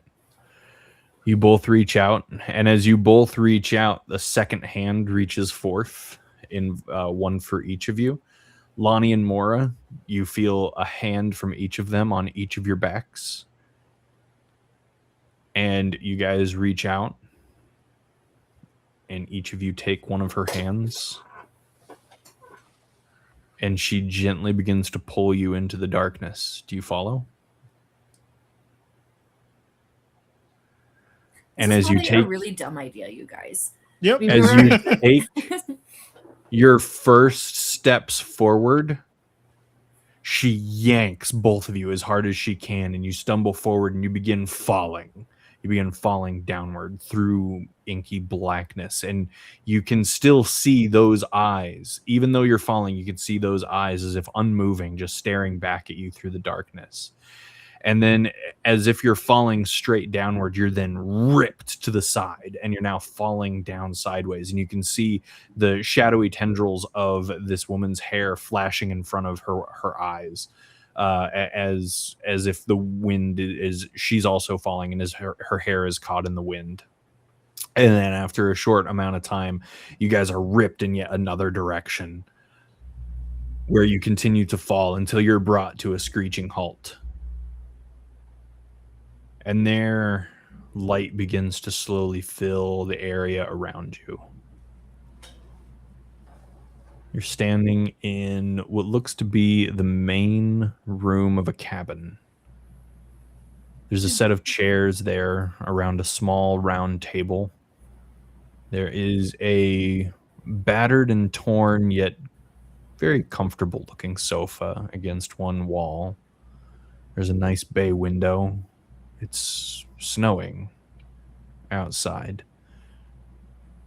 bringing a nice white light into the room. And Corvin, you see someone sitting at that table. Someone vaguely familiar.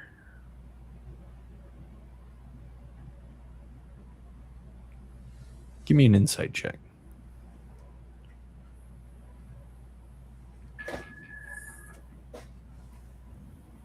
A 17. 17. They're familiar. You have some difficulty placing them, but you know that you know this person. They're pale. They have long hair running that would run down over their shoulders, except it's been tied back into a ponytail. This person seems male, dressed in not the finest clothing you've ever seen, but certainly not the poorest. Very upper middle class, you would say. And then the door opens, and another person walks in.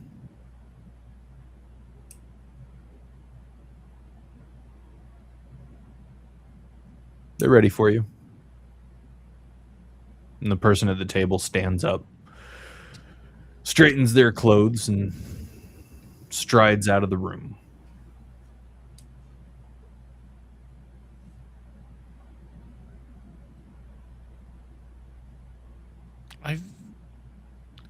Does it seem like this is a dream? Like, do I see everyone else around me, or is it just me in this room?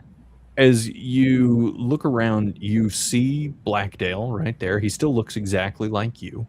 You don't see Mora, you don't see Lonnie, but you do still feel Mora's hand clutching the back of your shirt.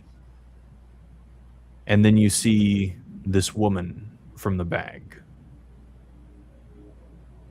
standing there next to you, staring directly at you, unblinking, eyes still shining.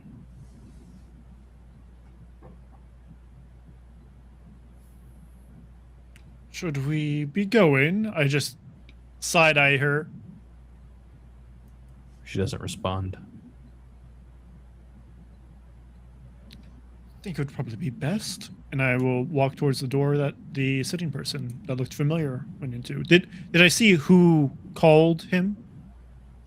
This person was pretty large, pretty burly. They looked like they they looked pretty human, you would say.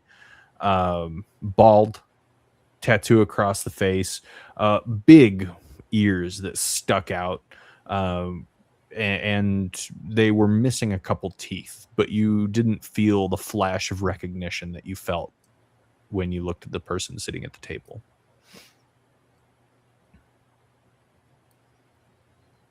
Yeah, I will take a step forward just to see if like I feel like tugging backwards or anything like that from Mora, and to see if creepy lady moves with me as I step forward.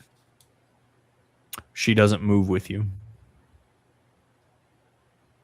And Mora can't give us a definite, but I don't think she would stop you. I think she would follow you. She would follow your lead. I whisper to Corvin, I'll follow your lead. But when I say whisper, it's using my psychic whispers. Okay. Yeah, Corvin will walk through the door then. If it was left open, if they closed the door behind him, he would not follow. But if the door was left open after the person went in, I'd follow through. The door was left open. And as he strides across the room and exits this door, he walks right by you, not even paying attention. He doesn't take any notice of you at all. And so you follow him through the door. And he walks down a hallway, past some other closed doors. He walks down a set of stairs into what looks like a large dining hall at the bottom of the stairs. And there's a small grouping of people sitting at more large dining hall tables spread throughout this room. And you see him walk through the dining hall. The voices in the hall shush a little bit as he reaches the top of the stairs and begins to walk down, eyes following him. And he walks over to kind of a makeshift stage, and he steps up onto it. And his eyes kind of glance across this room, looking at the individuals, of which you count 11. And then he says, "You've all come because you wish to explore your potential, because you wish for a better life, a longer life, a healthier life. I can give you that. There will be a price to pay, one that you may not wish being paid.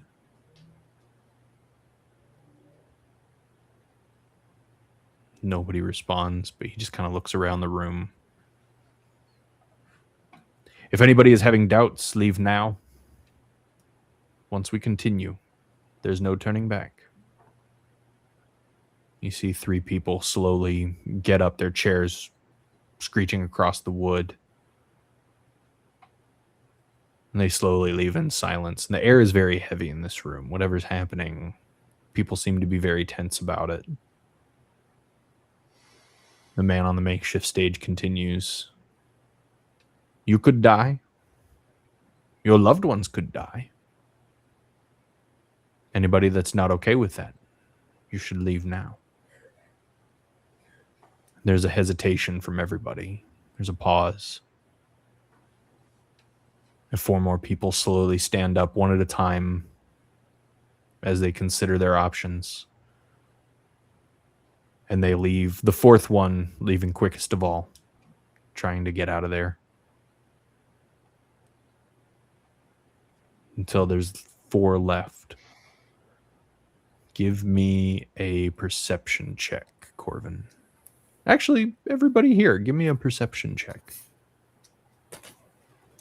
Ooh, I got a natural 20 plus my other one. That's 15 for Corvin, 20 for Mora. 19. 19. Lonnie, you're pretty oblivious to this. The other 3 of you, as you look at the remaining 4 faces in this room, one of them stands out, one of them incredibly familiar. Though this one is not pale, this one still has the color of life within his cheeks. This one still has a slight smile dancing on his lips. shorter hair than he currently has. But Corvin, you see yourself sitting at one of those tables. Not pale Corvins. I couldn't actually hear what you said. Not pale Corvin. Not pale Corvin. That is A correct. not pale Corvin. Too bad I'm And a- though he looks like there's no difference in age than the two standing amongst you, currently 5. The two standing amongst you 5, being Blackdale and Corvin, this one looks of the same age, shorter hair, a brighter complexion, almost as if there's still youth and joy behind his eyes. And the man on the stage waits another few moments. He says, "Very well. Who's first?"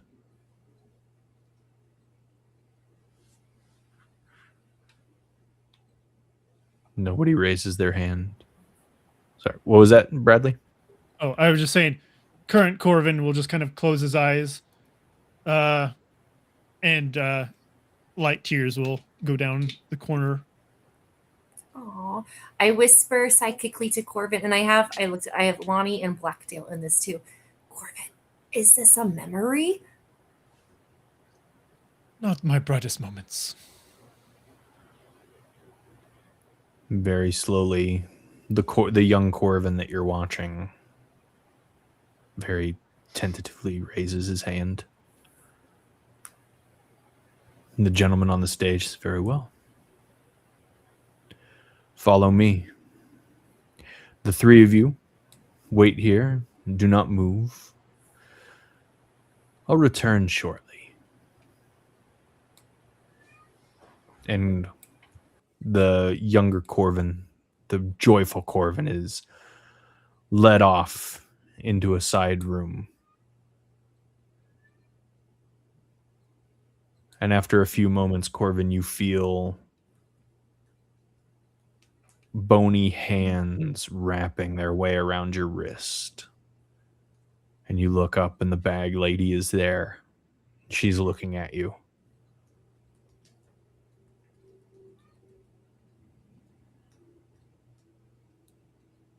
And then she lets go of your wrist. Go ahead.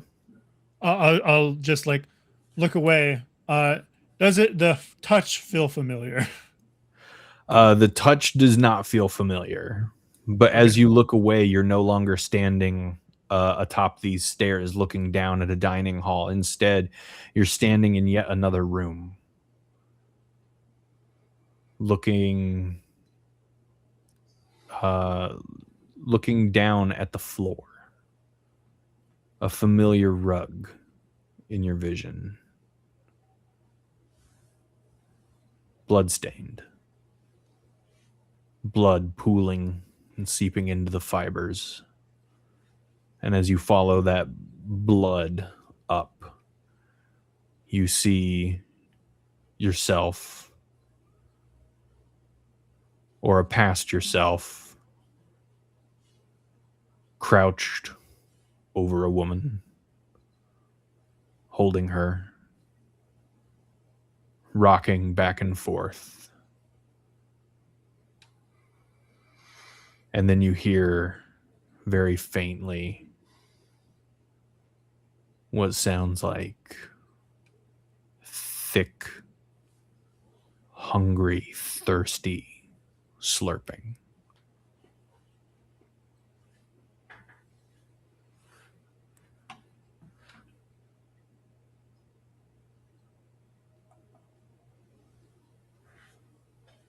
What do you do?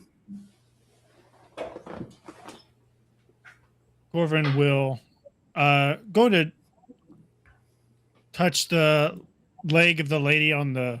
I'm assuming there's a lady on the kitchen floor. Yeah.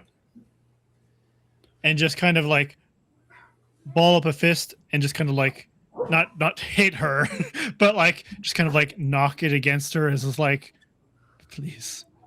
please work knowing the outcome of this. Right. You all watch as your Corvin strides forward and kneels down, reaching out to this woman who is in the arms of this other Corvin. And as you reach forward, the vision in front of you immediately shifts, as if dominoes falling away from your vision. It's no longer a room, you're outside. You're standing in the daylight. Very dim daylight. You look up and you can see the sun beginning to creep over mountains. And you see yourself standing there, facing the sunrise.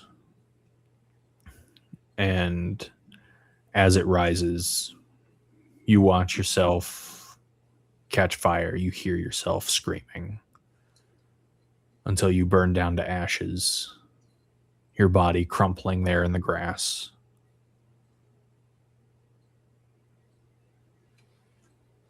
And then time begins to speed up a little bit. You see the sun very quickly pass through the sky. You see it set. And you see the moon rise. And then from those ashes, you see a hand jut forward and grab onto the grass. A second hand jut forward and grab onto the grass, and it pulls itself up. You see yourself pulling. You see this Corvin pulling himself up from the ashes, gasping.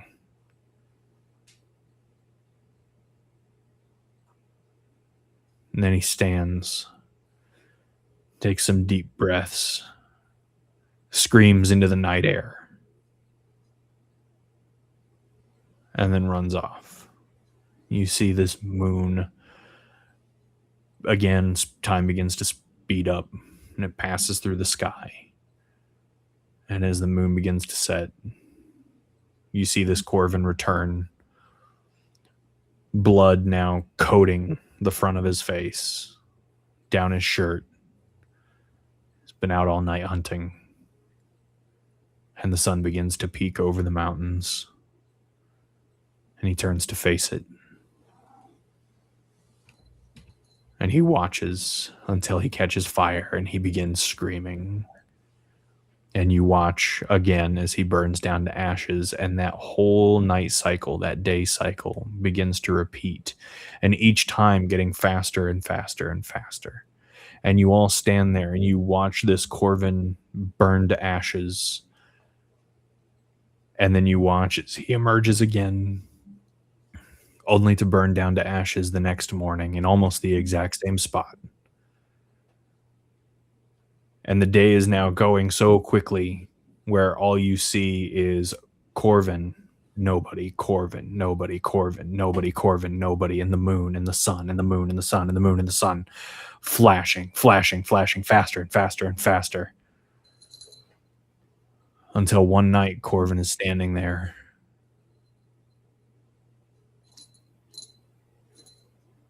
And an old desiccated corpse in a robe walks up to him and tries to reach out.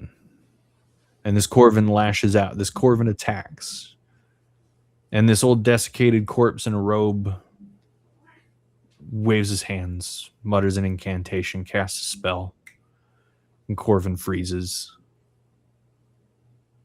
And then from behind you, as you watch,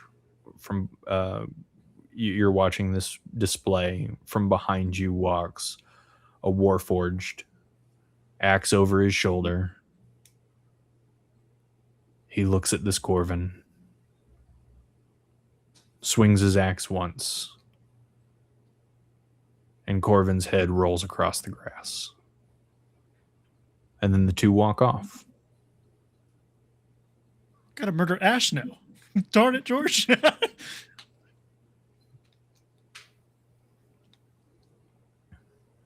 And you look over, and there's the bag lady looking back at you. Her intense stare no longer seeming so intense. And this time her head is cocked just a little bit to the side, as if in sympathy.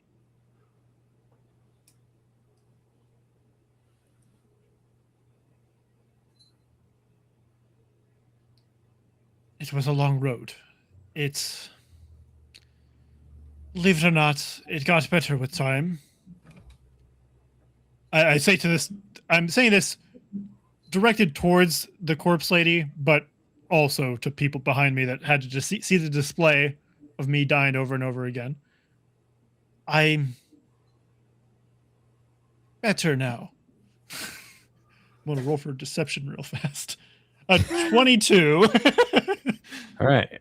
Anybody that would like to roll insight may. You're trying to beat a 22. I can't. Nope, did not beat a 22. It's something I didn't really want to bother you about. It comes a time in every man's life where they have to see themselves die. I didn't really want to be able to relive this, but... And also I didn't want the only people I have that I still call friends seat as well.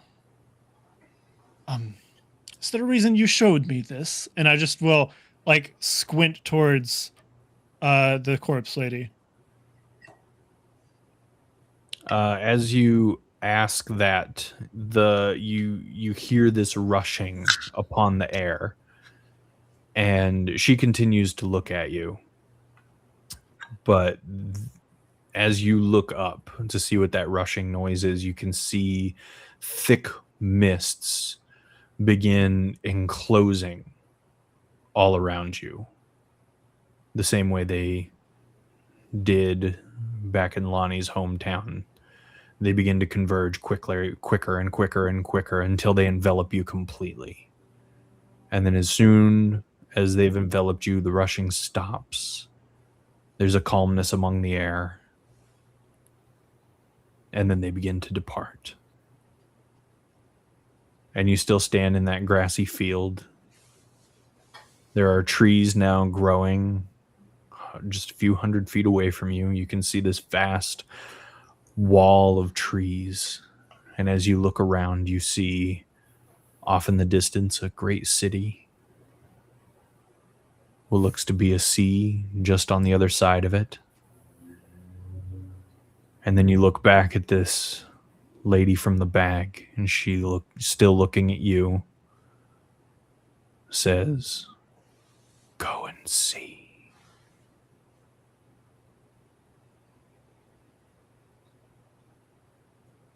And this is after the mists retreated, correct? Yes. Okay. And is the city across the sea, or No, the sea is on the other side of the city. Oh, okay.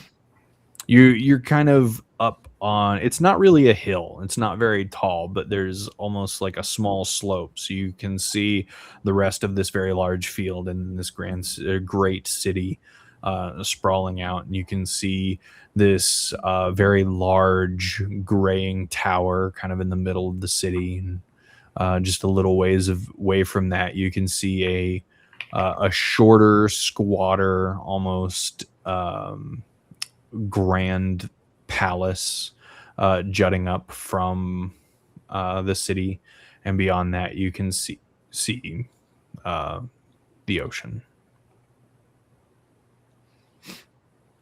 All right. I'll just sigh and, like, after the tugging on my shirt subsides, I will continue forward. And I'll just look at Blackdale, me, and and say, "You've had a very heavy life, haven't you?" And I'll continue towards the city. And as you go to continue toward the city, she puts her hand out and gently pushes against your chest. You said to go Pulls her see. hand back. And then slowly shakes her head. And now she holds forth. a bag of holding. And she places it on the ground before you. She takes a couple steps back. She kind of nods at the bag.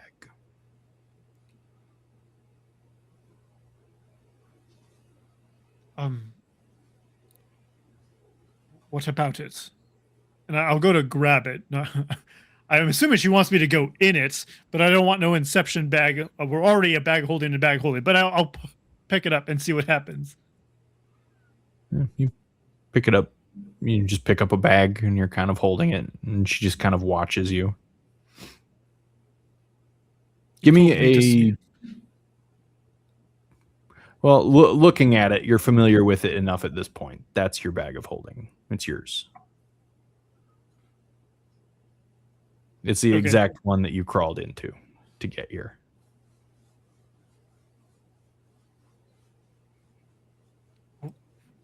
What am I seeing exactly?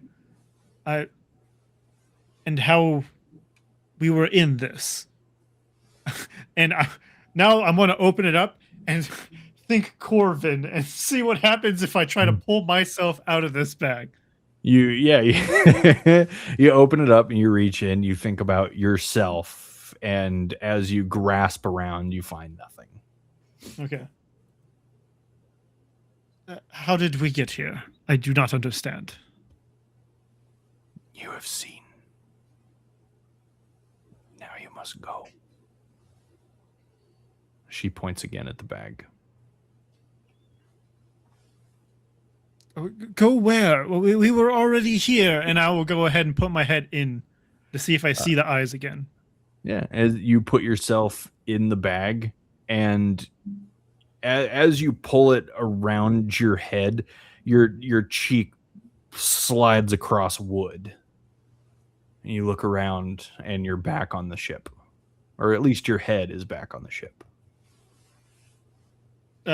I'll go to try to climb out and just let everyone know with Mora's mental connection. Apparently we're back on the ship, guys. I don't know what that was about. I'm sorry. You had to see that.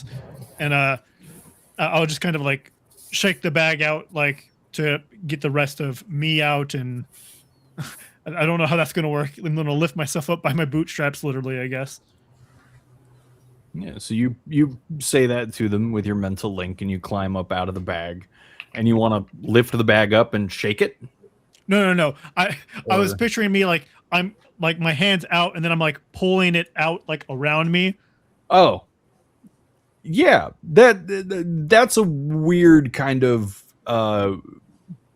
It feels weird when you're doing that, but it's almost like taking off a giant sock. You're not really sure. How dimensionally or physically it's entirely possible. There's no resistance where, you know how if you're laying down and you're taking off your pants, you have to kind of move around so that your body isn't putting weight on your pants. You can take those off. You don't need to do that. If your back is laying on the deck, you just pull the bag and it slides along your body. A very weird metaphysical thing that just happened. And everybody there, Moralani, Blackdale, you see Corvin's legs just into this bag. And then the bag falls.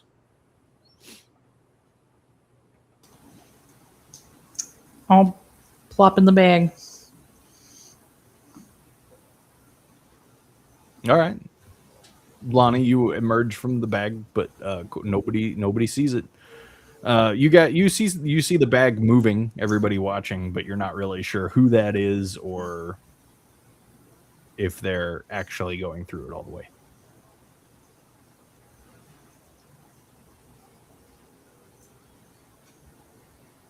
Did she make it? Well, she's invisible, so you're not sure. Lonnie, did you make it?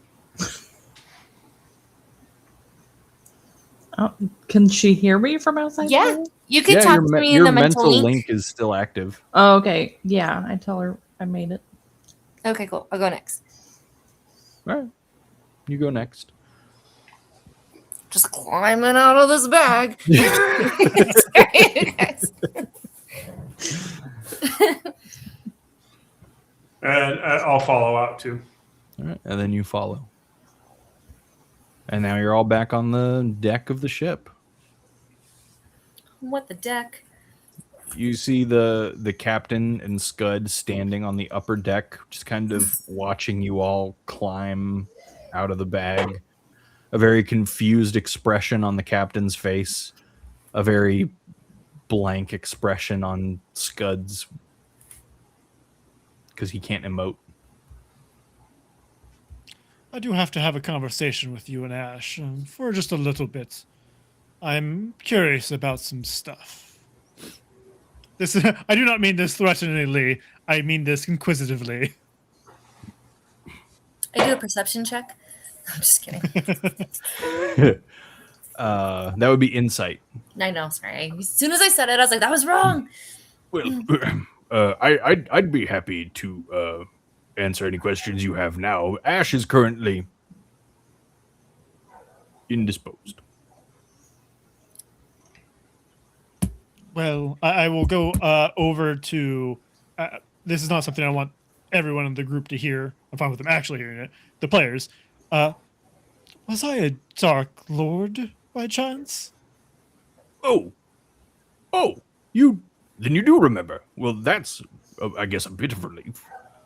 I've been wondering this entire time. What, if you had just forgotten, or if you were trying to play a ruse? I did forget. I had a very painful recollection of my past. And I just look at the bag. I did see you guys there. I was wondering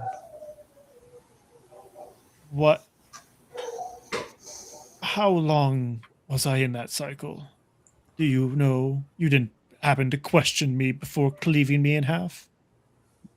No, we tried, but by the time we found you, and after watching you for a few days, we couldn't really get any information. You were rather feral. That seems right.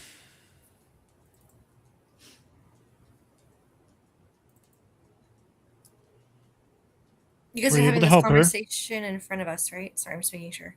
Yes, I did go off to the side, but it wasn't supposed to be within earshot. If you wanted to be nosy, you could go closer, but yeah. Oh yeah, you're invisible. I can't stop you. Yeah, you don't know where they are. Lonnie's lingering. Yeah. I could stop Lonnie from being invisible, but I did not think about it. What was your question? Were you able to help her at all? At least put her to rest? Help who? Never mind. I'm sure after that, everything helped. By ending, it looked like, if I'm not mistaken. Wait, did it end, or is it part of... I want to call it Asheville. What is it called? Everything's combined? Mistvale? Mistvale, there we go. It's Asher's Vale. Is it incorporated in Mistvale, or did you have to destroy it? Was that when you're working for Van Richten? Oh, no, actually. When... I'm sorry, the words are going to be rather upsetting, but when we killed you, we got our fields just outside of Mistvale. So the grassy plains that you see between the city and the trees, Melora's shield, that's what we got. Yes. That's actually rather comforting. That's not disturbing at all. No. And Hopefully. and we got you as well. You're a bit rough around the edges, and I'm sorry I'm not attracted to you, but it's been nice. Confusing having you here, not knowing what your motives were, but it's been nice having others around. Yes, I'm glad to be less feral nowadays. Old habits and all, but, you know, I think I am doing actually better. Not deception this time. Good. Good. Well, I would ask that you keep this to yourself for now. I told you I was uncertain what your motives were because you showed no signs of recognition when we met you. But if I may be candid, neither did Ash. And this concerns me. So, if we could keep this between us, I would appreciate it, at least for now. Yes, I don't plan to act on this information right now anyways. We have a mission. We have another Dark Lord to deal with right now. That is a threat right now to Miss Vale. I don't believe I am. No, I don't believe you are either.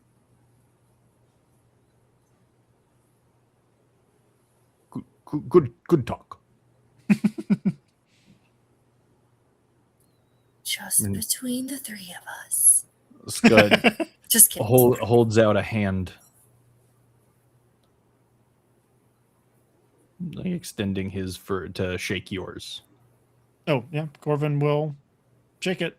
Thank you for being honest with me. I'm sorry I didn't do so sooner. But thank you for allowing me to trust you. And just remember, don't tell Ash. I won't. Wait, Ash. Okay, I'm just going to. Ash is the one that killed me, right? But he doesn't know he killed me. Yes. Okay. Ash doesn't seem to recognize that you are the one that he killed. Okay. For some reason, I find it's going to be very easy to keep a secret from Robert. For some reason, it happened so conveniently that he wasn't here. That's funny. He's been, what happened last game? Nothing. We went on a road trip.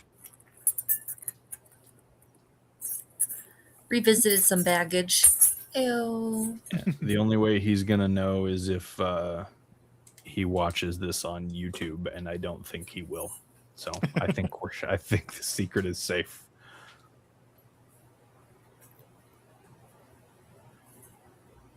Watch him pop up in the chat.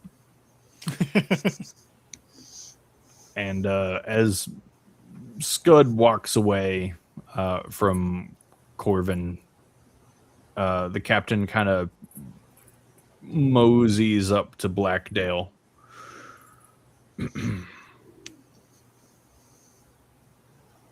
You guys were gone for like 7 hours. You know that, right? Is Lonnie still invisible?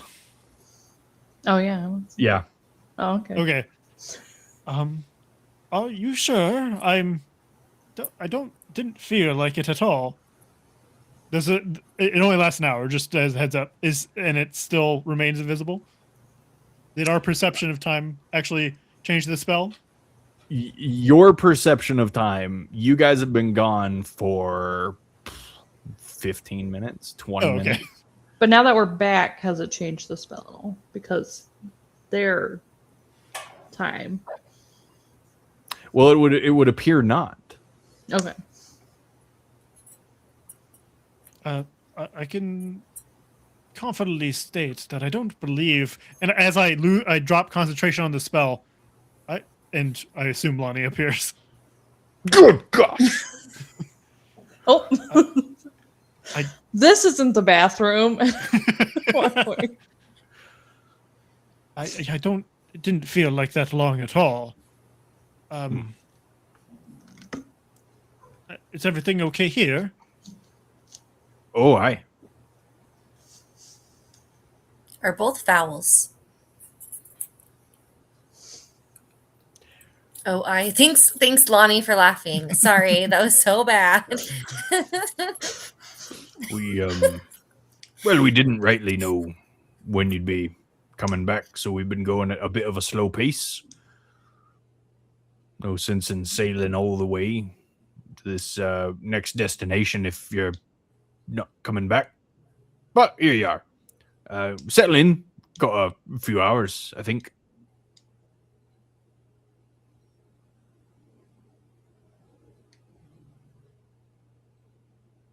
Oh, you're muted. Sorry. Corvin will say fair enough and just sit and look at the sea and kind of just drift with his thoughts. He looks over at Corvin. The other Corvin. Corvin with a K. So did they just pick you up, or which one are you? I'm going to recast disguise self to go back to my normal pirate form. Ah.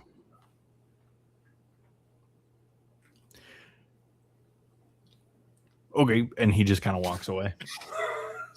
Wait, I just realized Corvin's the only person on this ship that doesn't shape change.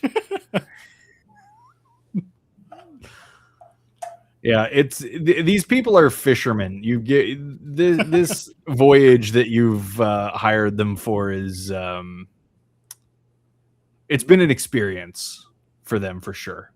Oh, in that case, I'm going to go tap him on the shoulder as he's walking away, and when he turns around, I'm going to drop disguise self completely, and then recast it to go back to a pirate. Roll intimidation.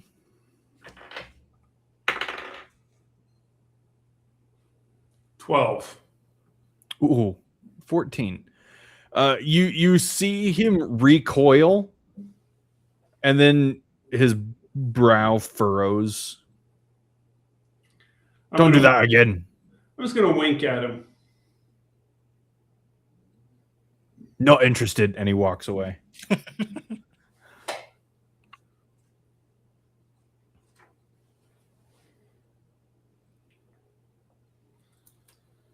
All right. Now that you guys are back on deck, is there anything that you want to do?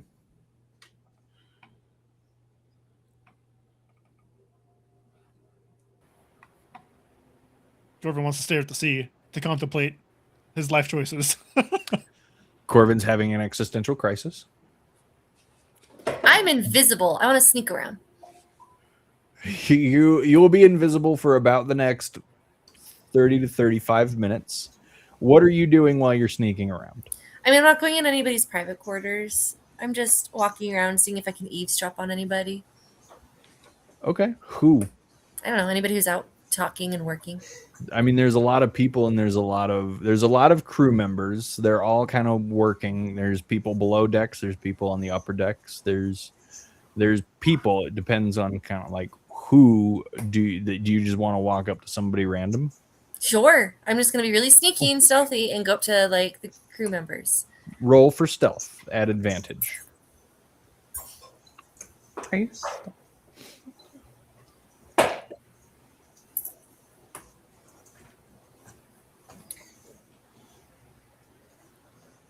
$21. 21. You walk up behind some of the crew members, two of them who are they're pulling in the mast. They're getting the mast, set up, and they're tying the ropes. And you hear one of them kind of talking in a low, hushed voice. He's like, it won't go away. It just keeps getting bigger and it's spreading. And I'm not really sure where I picked it up. And the other guy goes, well, maybe it's an ingrown hair. Like, maybe you just gotta wait until it goes away completely. And the other guy, This one isn't about me. I'm going to leave it and go see somebody else who wants to talk about me. okay, who? I don't know. Anybody else nearby? Does anybody think Mora's cool? I want to hear all about me. Okay. You let's just say you head below decks. There's people below decks. Do you want to like eavesdrop on Ash while he's indisposed? Do you want to eavesdrop on the cook? Do you want to eavesdrop on a guy taking a nap? What do you who like? Not the guy taking a nap. I'll stop by Ash Okay, for a quick second probably and a good listen. call. You hear him muttering to himself. Give me a perception check because there's a door between you and him. Yeah. It is 14. 14. You hear one thing that you're able to make out, and he says, I'm still dead. Why do I still have to do this? And then he goes back to kind of muttering. Cool. I'll go step in on the cook. Just really fast. We don't have to make it a whole thing. I'm just eavesdropping to see if anybody wants to hurt us or if they're talking about me and how cool I am. You're eavesdropping on the cook. You're just around the corner. Give me a stealth roll. Advantage.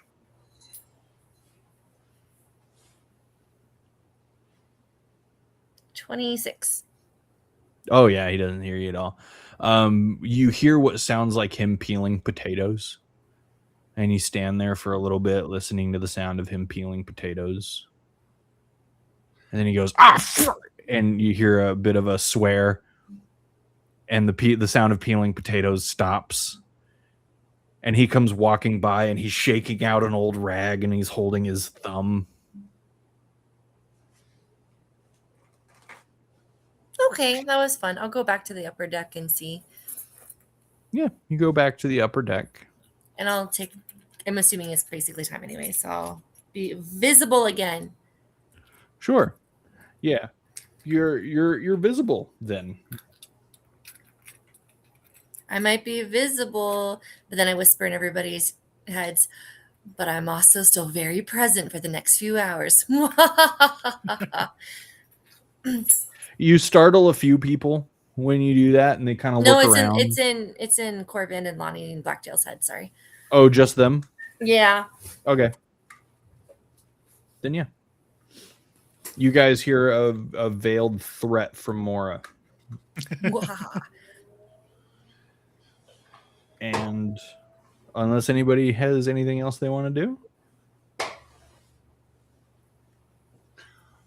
I had a question for. Are we about to wrap up for the night? yes, we are. I had a question for Lonnie. When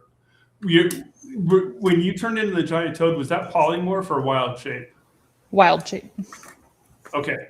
It seemed like you lost that wild shape really fast. How many hit points did you have, or what rules were you using for your hit points? It was. I had 25. It should be your normal hit points plus 9 temporary hit points. Okay, well, whenever I look at their stats, it gives me a little. Yeah, with the 2024 rolls, you actually keep your hit points. Oh, okay.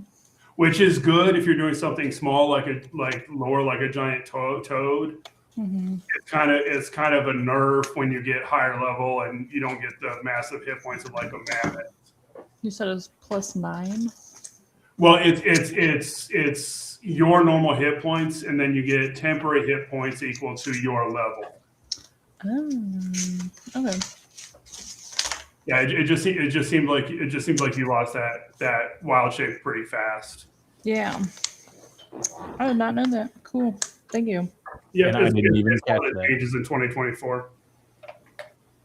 Thanks, Jeff. Uh-huh. Well, all right. That is where we end it for tonight. And we will pick back up next week in person. Woo! Hey, can you say your address again? It's been a while. Oh, yeah. We'll just say it right now on the internet. Yes. No, don't say it on the internet. I don't care how few viewers we have. I don't want that on the internet. If you could just tell us your address and your social. Social and my date of birth. birth. Yeah, I'll get all that to you guys. Legal middle name. Where you guys will be arriving at your destination and possibly fighting a Leviathan. Join us again next time for another exciting episode of That Did Not Go the Way We Planned. Have a great night. All right. See y'all.